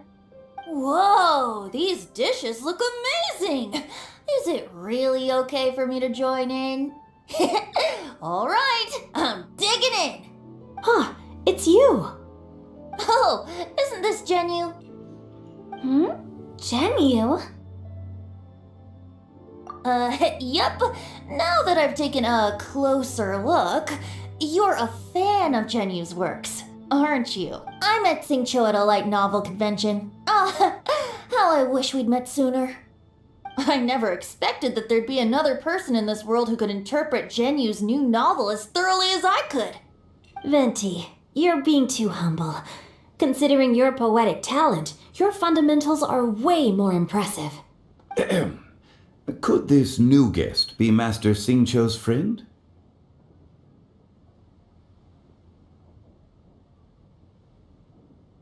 Yes. Monsters become more active than usual as we get closer to Lantern Rite. I was patrolling Dihua Marsh a few days ago, when I happened to run into this... You've already forgotten? I'm a bard, remember? And bards go around singing wherever they like. Oh, right. And this bard was performing in Dihua Marsh. It was a moving melody, and it made me feel relaxed and at ease. I couldn't help but stay and listen. Thank you for your patronage. I understand now, too. I'm Zhongli, currently working at the Wangsheng Funeral Parlor. It's a pleasure to meet you, new friend. And I'm his boss. Oh, and if there's anything unsatisfactory, let me know anytime. That's very considerate of you. Oh? No wonder. Only a boss as savvy and reliable as you would be able to hire such an impressive consultant. Oh, you're too nice, Venti. Not to brag, but our consultant truly is impressive. His knowledge extends across the stars and the land, and there's nothing throughout history that he doesn't know. From the sophisticated way he speaks, it's hard not to suspect that he could very well be an adeptus in disguise. Shao, you're an adeptus. Do you think it might be possible? Sorry. I'm only good at conquering demons. I'm afraid I don't have much knowledge in that matter. Really? But Paimon thinks you're super knowledgeable. Huh? Oh, right! Xiao's a warrior. He doesn't come to the city very often, so it's, pretty normal for him to not know anything. Yeah. Really? I've actually heard a few things about Mr. Zhongli before. The guests in the tavern talked about this refined and courteous man who, instead of having wine at Mondstadt's finest tavern, ordered a cup of hot tea with the most complex name. Now that you mention it, I seem to recall that there indeed is a musician like yourself in Mondstadt. I've heard that he's elegant and amiable, his works witty and vibrant. It's no overstatement to regard him as the best bard in Mondstadt. Now you're making me embarrassed. I would say that Mondstadt's poetry is a little run-of-the-mill sometimes. There's one I heard a while back that went, The old house is renewed, welcoming the spring breeze, awakening old memories. The meaning's there, but the word choices are unimaginative, and there's a distinct lack of literary flair. I think so too. The composition needs a little jazzing up. If I were to give it a go, I'd make it an old melon on a vine, a new flower that grows fine. Oh, good one! It feels unique and has a nice ring to it. You have great taste, Venti. I was afraid about you. Let's shake hands. Of course. Hey, Xingqiu. Mind lending me a few books when we get back? Pick out some well-written ones. I don't know if it's my own lack of literary knowledge, but I couldn't tell the difference between those two. I don't think it's your fault. Changyun's right. It's not our fault.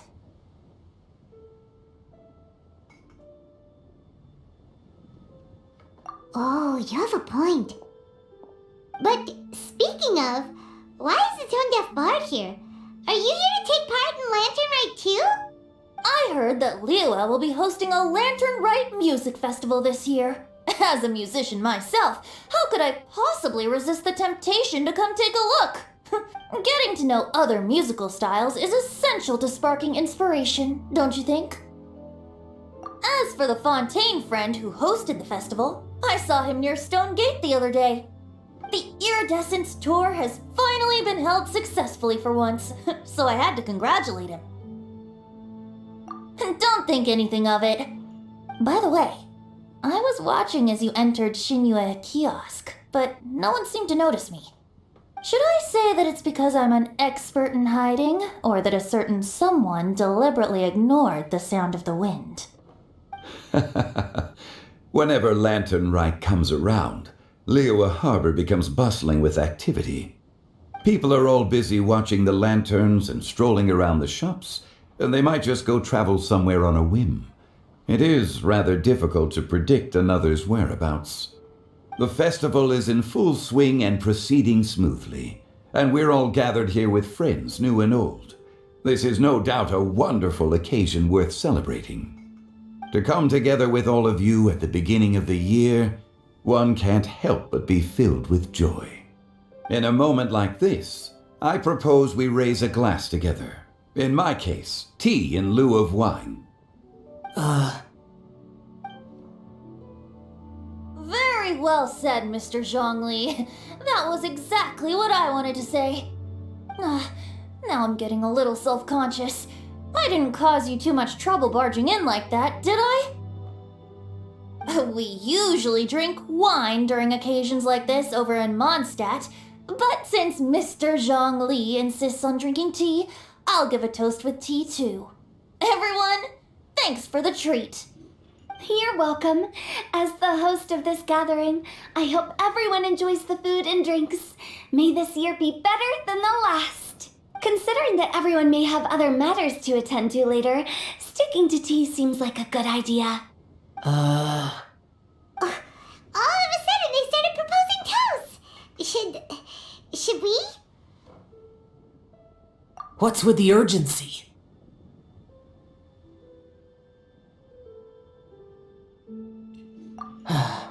Sure. Have you two finished eating? It's always nice to have a breath of fresh air after a meal. Helps with digestion. Paimon will come too. Yeah? Okay then. Don't forget to come back.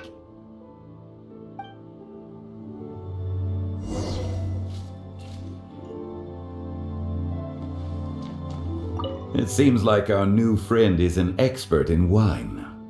I deserve no such praise. I only drink for fun. It's nothing compared to your expertise. I'm glad we're only having tea today.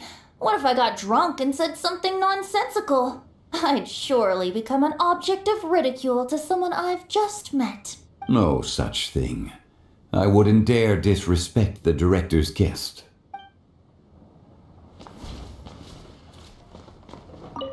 Did you talk about anything interesting before we started the meal? Anything fun I missed out on? Oh, we were talking about cooking. Mr. Zhongli told us that he went on a trip to Qiaoyang Village the other day and got a hold of some uncommon ingredients. Tea seed oil and sesame oil. He suggested I try using those in my new dishes. Oh, no wonder he left his post for so long that day. Those ingredients would be difficult for anyone else to find. I guess I'll need his help next time as well.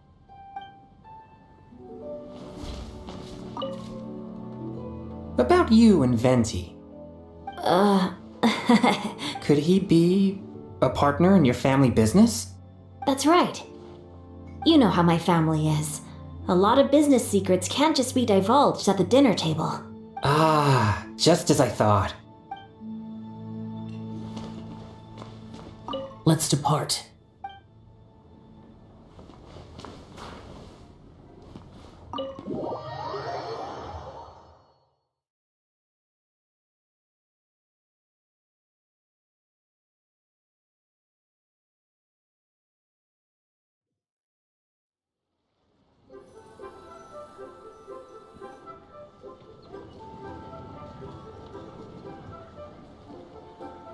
Are you all right?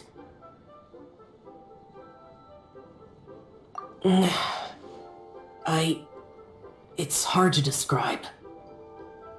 It's not that. There were those among the Adepti who loved gatherings and idle chit-chat. Sometimes they would call up a few others for a drink. Even I got dragged along to their gatherings many times. The Adepti all have their specialties, making most of them proud and arrogant. Everything they say is straight from the heart. It never gets too complicated. But this time...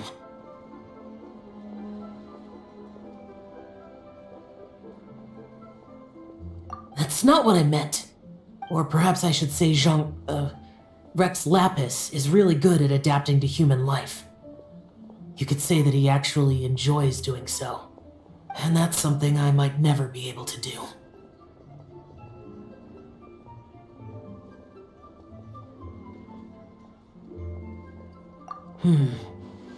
That does sound like something you would say. No matter. I know my circumstances. Whenever I think of the ordinary conversations I've had with you, it feels strangely novel. Yes, the parlor director went out of her way with the invitation, so it was difficult to turn her down.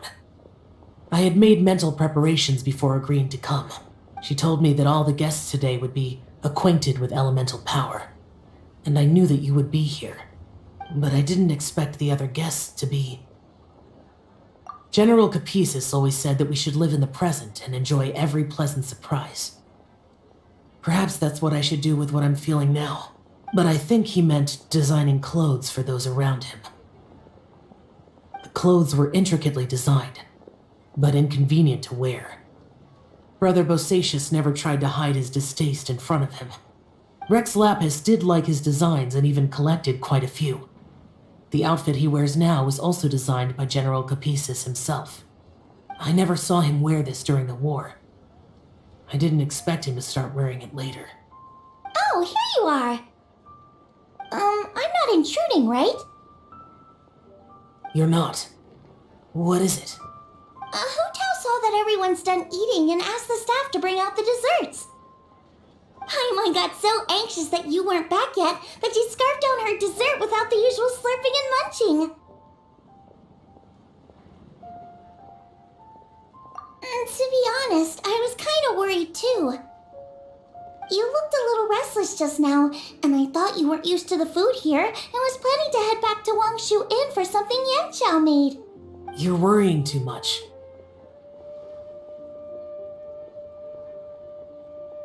Why would I? Anyway, let's head back. Please wait! There's another reason why I came looking for you. Here, take these. I brought them for you. Almond tofu? Yup. Since the Masterful Chef's competition, you could say that Yanqiao and I are not only competitors, but good friends as well. I visit him at Wangshu Inn sometimes to discuss our cooking. I heard him say that the esteemed guest on the roof loves nothing more than a good plate of almond tofu, so I learned a thing or two about the dish from him. I'll be honest, before Hu-Tao invited everyone, she secretly came looking for me, told me about the guest she planned to invite, and asked me for some suggestions on what she should order.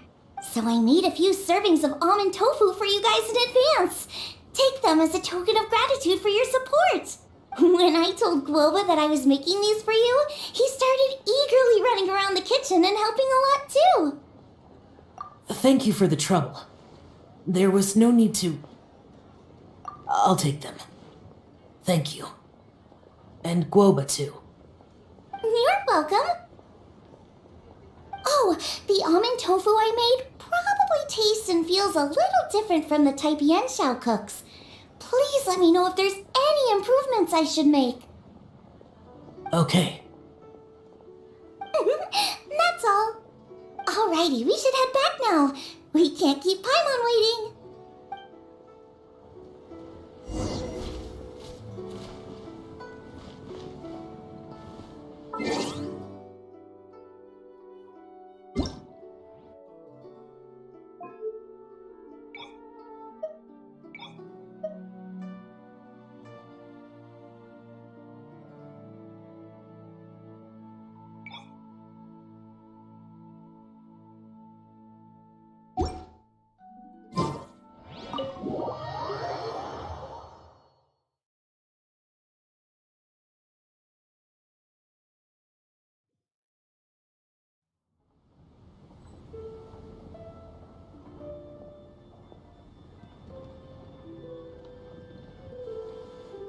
あ、お前らやっと内緒話が終わったんだな。早く戻ってくるって約束したのに。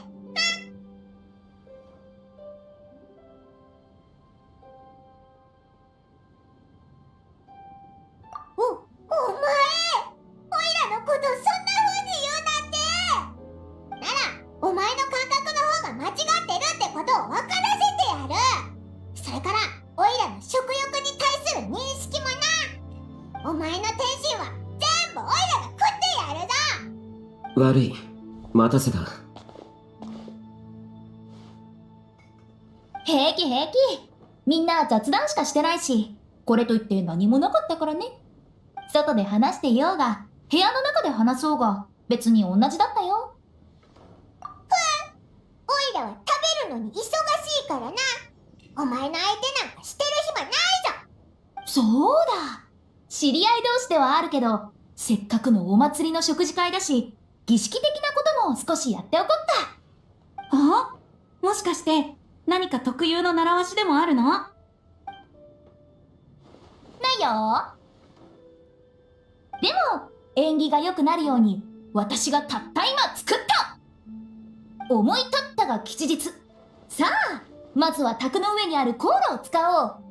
おっと、ずいぶん長いこと火がついてたし、お香もつきかけてるね。じゃあ、ここは、一番身分のたっといお客さんに、次のお香を焚いてもらおうかな。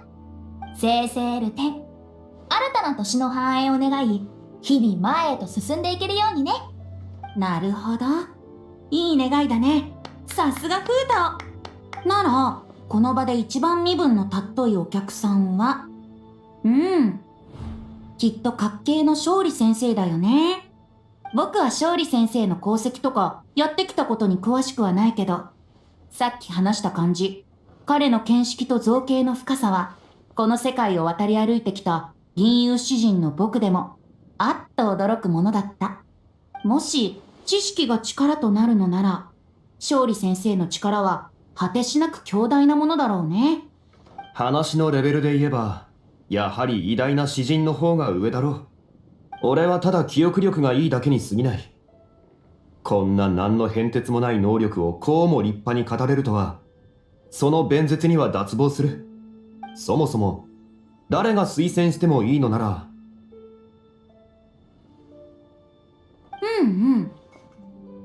俺はやはり、同志こそが、香を焚くのに適任だと思う。もうダメだよ。それは上司に対する無駄なごますりだから。それに、お客さんにやってもらうって話でしょ。主催者の私は選択肢に入らないよ。そうだ。美味しい料理をたくさん食べられたし、ここは、この場に唯一いる料理人のシャンリンにやってもらうのがいいんじゃない？そうなの？でも、今日の料理は、私が作ったものじゃないよ。そんなの関係ないって。ほら、シャンリンは1000人の弟子で、かまどの魔人と行動を共にする仲間。それに、月夜祭の料理王決定戦の優勝者でしょ。しかも、かの有名な料理屋、万民堂唯一の後継者であり、この同志である私の古い友人の一人でもある。これでも足りないっていうの？あり、なんか、称号がだんだん尻すぼみしていってるような。ちょっとやめてよ。なんだか恥ずかしくなってきちゃう。それなら、リーユエ校で最大の紹介の一つ、比運商会の次男坊の方が尊い身分なんじゃない？いきなり僕を巻き込まないでくれよ。おお、それもいいね。紹介の坊ちゃまがお香を焚いてくれたら、みんな新しい一年は大儲け間違いなしだよ。はあ、そんなわけないだろ。それに儲けることも確かにいいが、体の健康や万事順調であることの方がもっと大事だ。だからここは邪気払いを得意とする趙雲法師にやってもらって、家内安全を願うのはどうだろうか。まさか僕にまで飛び火するとは。ここには高魔大生がいるんだ。どう考えても僕にお鉢が回ってくるのは筋違いじゃないか。身分の序列で言えばここに仙人は高魔大生一人しかいない。なら絶対に。断る。我はここで最も身分の尊いものではない。絶対にな。ここにいる者の洞察力なら、きっともう分かってるはずだ。ここにいる皆と縁を持つ者が一人いるとな。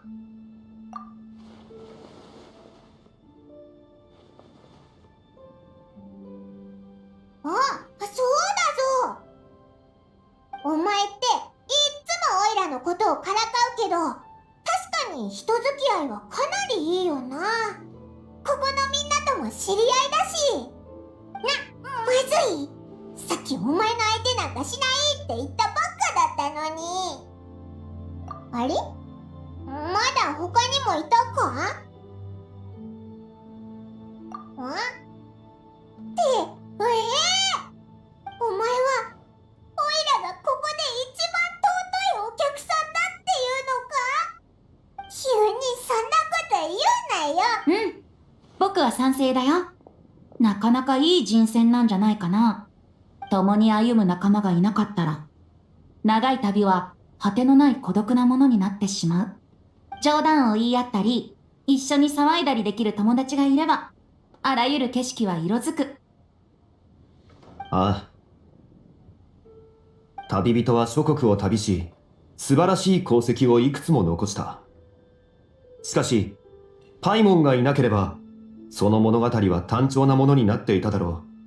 お前の旅が平穏で順調であったのも、パイモンの存在が大きい。いきなりそんな褒められるなんて、おいらなんだか慣れてないぞ。みんな本気なんだよな。いひひ、ありがとな。さっきはおいらのことをずーっと待たせたけど、もう怒ってないぞ。パイモン、そう気にすることはないさ。友人同士なら喧嘩をすることも当然ある。ああ、確かにそうだな。つまり、旅人にとってのパイモンは、私にとってのクーパーと同じで、すごく大切な存在だってことだよね。うんうん。じゃあ、みんなパイモンで問題なさそうだね。はあ。我も旅人の選択に異論はない。じゃあ、これで決まりだね。ではでは、世界で一番すごい旅人の最高の仲間であり、ガイド兼親友のパイモンに、みんなのためお香を焚いてもらおう。さあパイモン、マッチをしっかり持って、手をやけどしないようにね。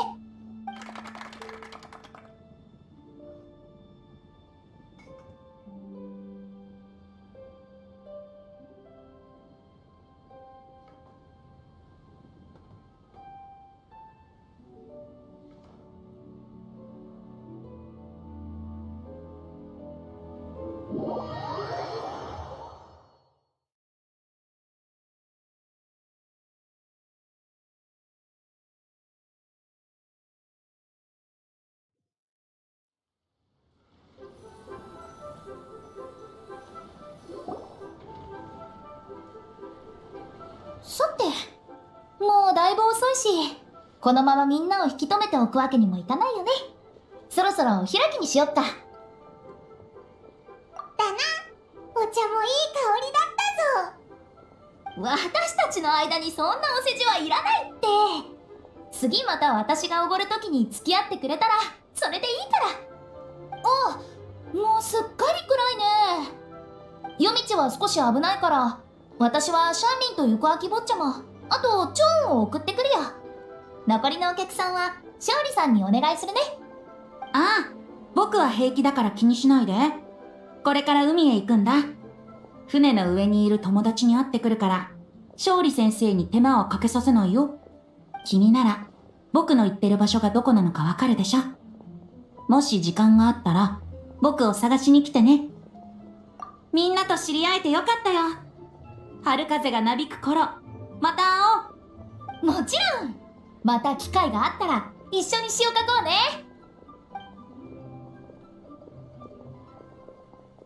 さて、じゃあ私たちも行くよ。ああ、そうだ。勝利さん、後で王城堂に戻ってきてね。頼みたい用事がまだあるんだ。ああ、承知した。同志も気をつけてくれ。では、次は。テイ君。勝利でいい。今の俺は、リーユエ校で一人の人間として生きている。民衆の中にいるしがない存在に過ぎない。日が昇ったら働き、そして日が沈んだら休む。身分で言えば、勝利というただの凡人は、高魔体制を敬い、仙人様と呼ぶべきだろう。そんな、めっそうもない。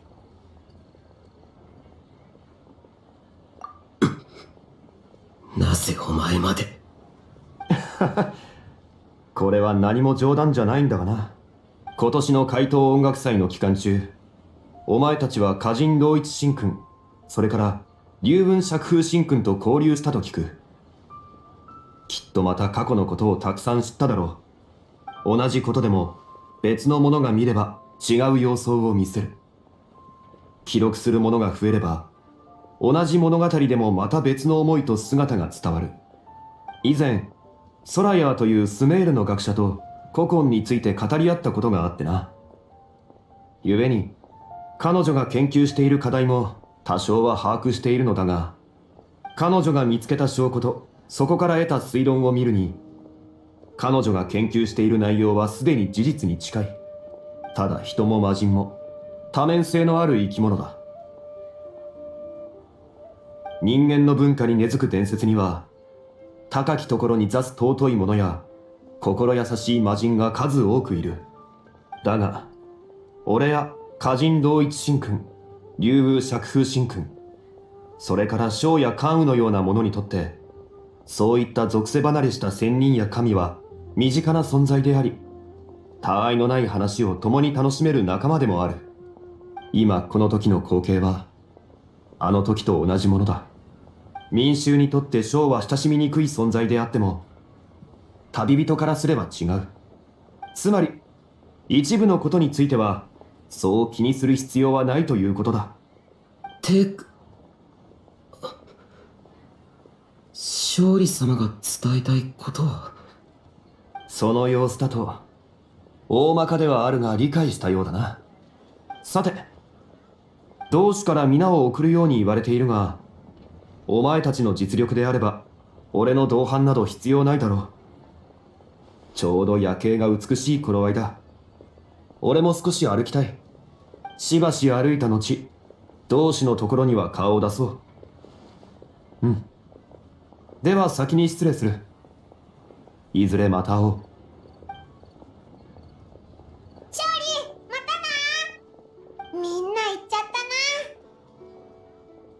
こういう賑やかな雰囲気が終わると、いつも心にぽっかり穴が開いたような寂しい感じがするよな。でもお前が一緒にいてくれるからよかったぞ。いやいや、一番尊いガイドのパイモンはずーっと旅人のそばにいてやるぞ。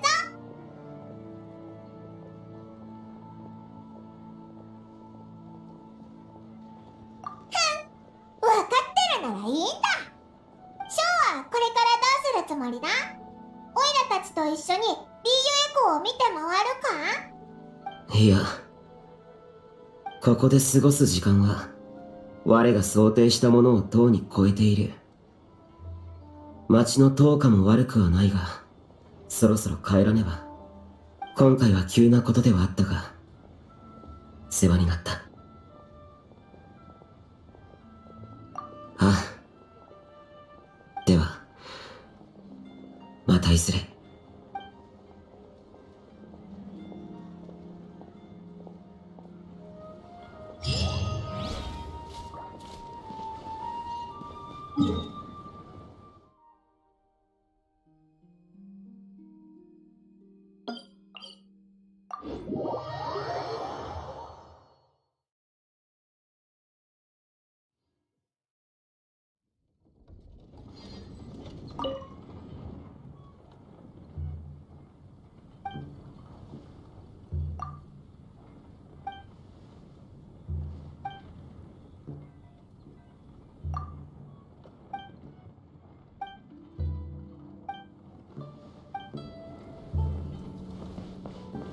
いざ。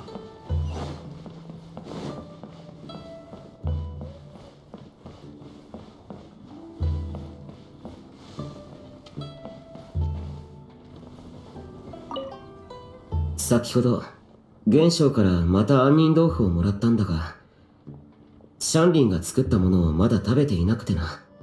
お前も食べてみるといい。我の舌はお前ほどではない。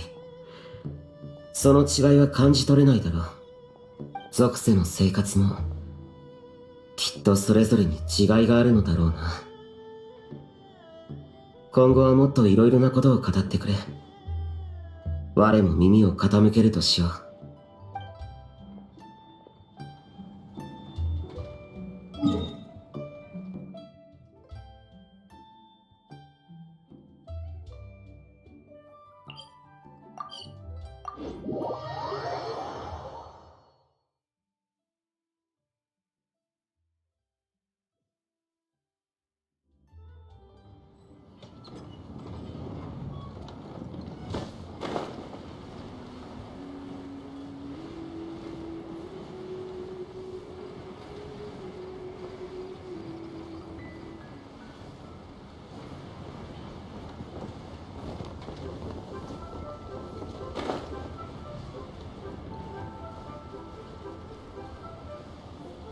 甘い。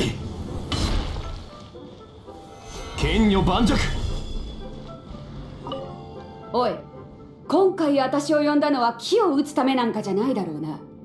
あら船長さん、そんな言い方じゃなくて、もっとはっきり言ってくれないかしら。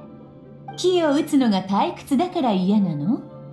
それとも私という人間に付き合うのが飽きたという意味かしら。その辺を明確にしてくれないとどう答えたらいいのかわからないじゃない。ったく、あんたってやつは一言言えば3倍になって帰ってきやがる。じゃあ今後はどの仕事も明確に処理しようじゃねえか。その方が簡単でみんなも楽できんだろ。あら、私はそれでもいいけど、北斗船長の商売もそれで大丈夫なのかしら。はっ、バカなことを。あの茶室のオーナーだが、時々私の船に来ては情報を探ってるだろう。船体に頼んで品を仕入れたいなんて言っちゃいるが、あいつが誰のために動いてるのか私が知らないとでも思ってんのか。あら、さすが船長さん、そんなことも知ってるなんてね。では彼女も呼びましょうか。それとも私たちが彼女の茶室に行こうかしら。人が増えて賑やかになれば二人で木を打たないで済むでしょ。つまり本当に木を打つつもりだったってことか。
仕事上に大きな問題もなく進行しているね。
休んでる場合じゃないです。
新しい仕事が来たから休んでる場合じゃない。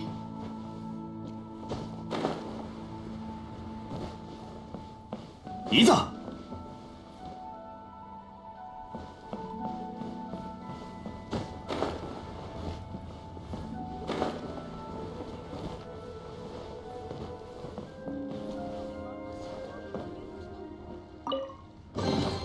来た甲斐があった。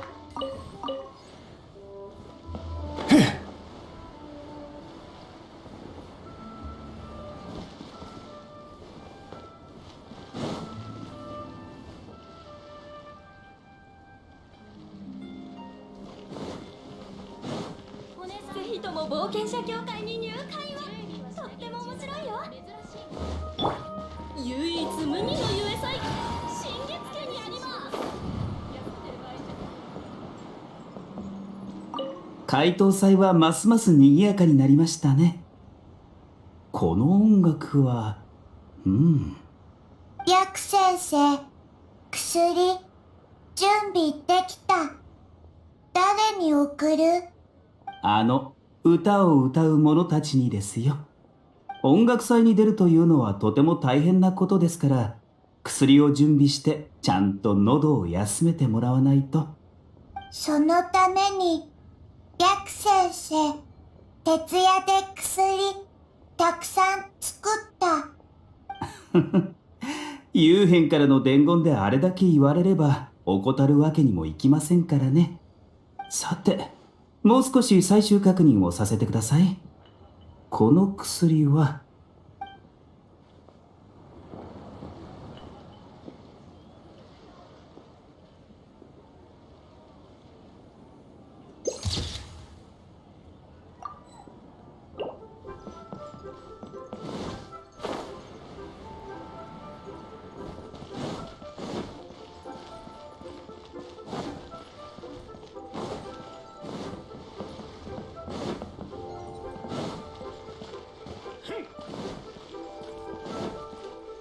逃げようなんて思わないでよね。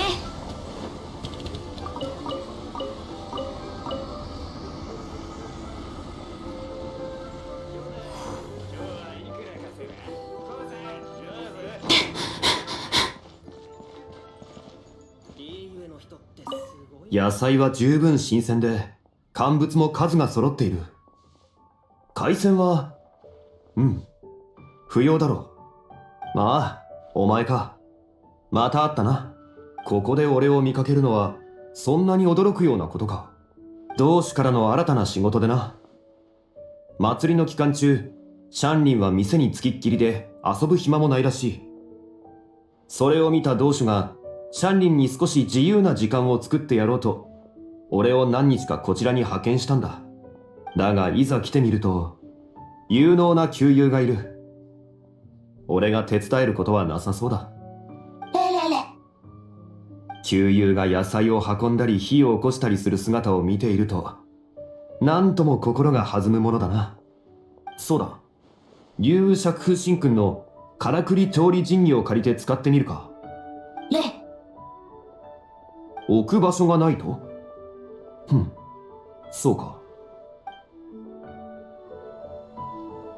万民堂の料理を食べにいらっしゃい。安くて美味しいよ。貯金した方がいいだろうか。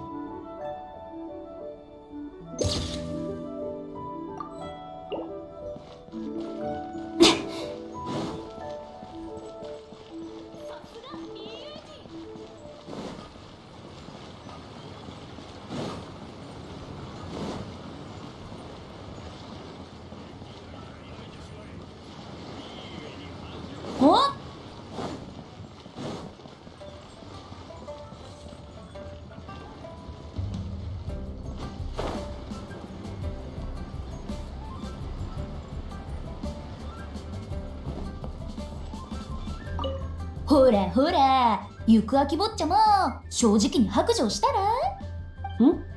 何をだい？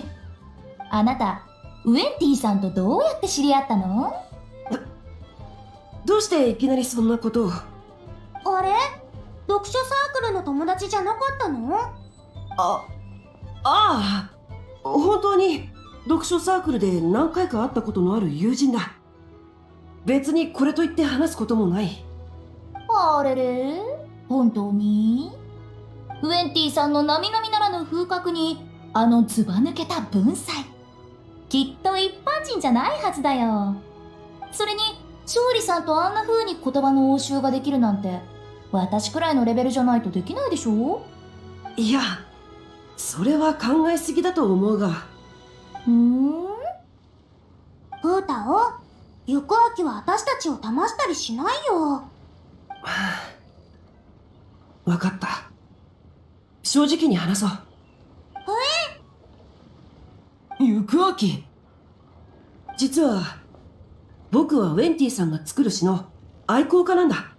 ほら、僕が本を好きなのは知ってるだろ？当然モンドで歌われる詩歌も読んでいる。その中でも特にウェンティさんの作品はお気に入りでね。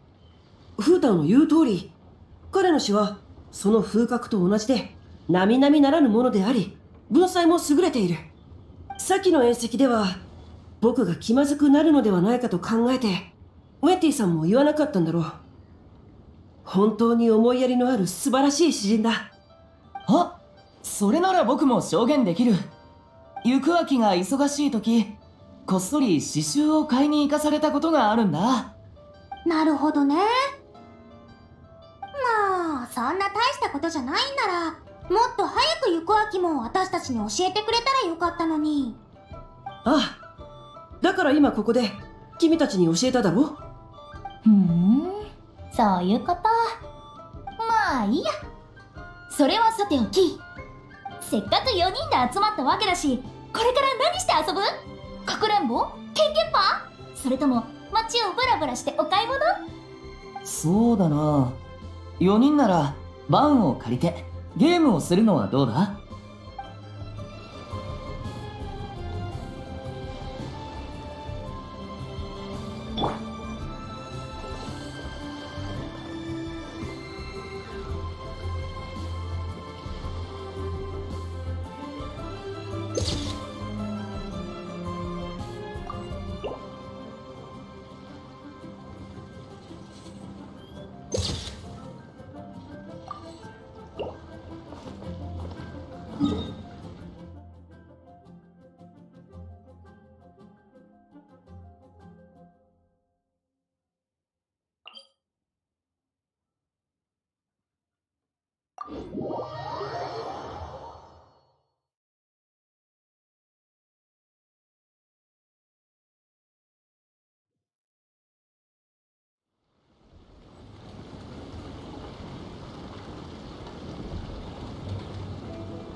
手元に葉があるのなら、拙者が草笛で一曲奏でよう。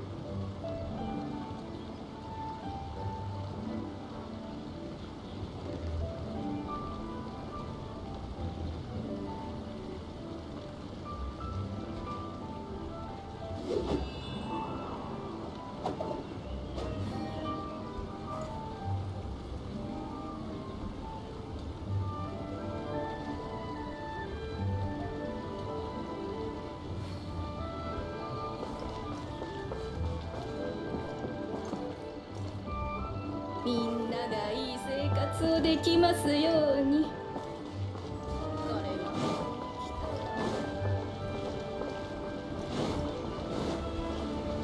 いざ。しっ。よかった。警察総務おじちやおばばたちも楽しんでたよ。ヨーヨがここで何をしているのか聞きたい？ここでみんなのために歌を歌ってるの。師匠のように金を奏でて美しい音を出すことはできないけど、歌を歌うくらいはヨーヨにだってでききるもん。着信おばばにも褒められたよ。それで美味しいキャンディーをもらったの。へへ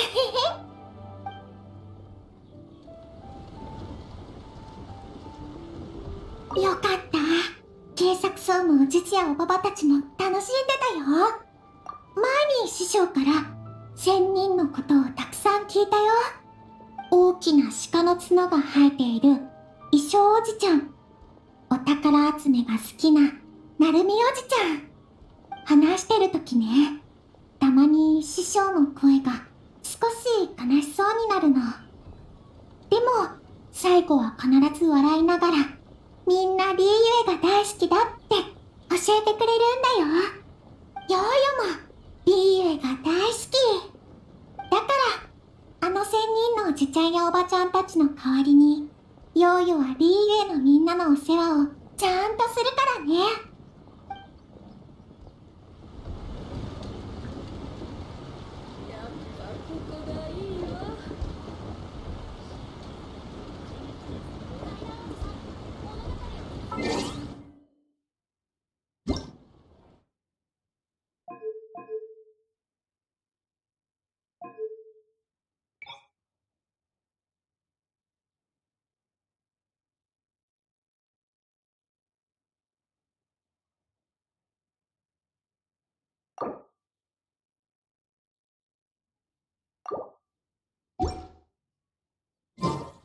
I'm so happy, and all the grandmas and grandpas in Chingsa village had a great time too. I'm happy that Mr. Dvorak found the fairy lady from his story, and I'm also happy that it turned out it was Master all along. Also, I helped out this time too, didn't I? So that means I was paying homage to my master? Also, Mr. Dvorak got one of his friends to bring me a toy from Fontaine. I like it a lot. At first, I didn't know whether I was supposed to accept it or not, but then Master said it was okay, so I did.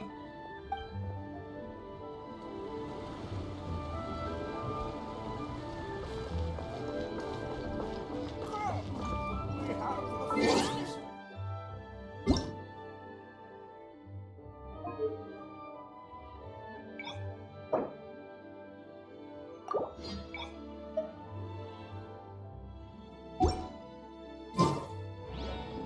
バーヤは金を引くのがお上手だ。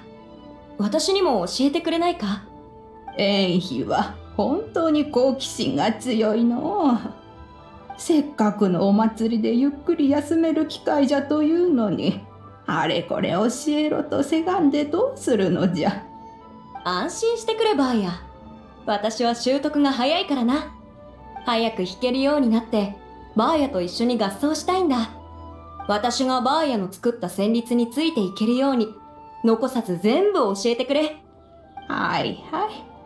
まずはその前にお茶のおかわりをそこに置いて冷やしてくれるかい？了解、バーヤ。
立派な船だね。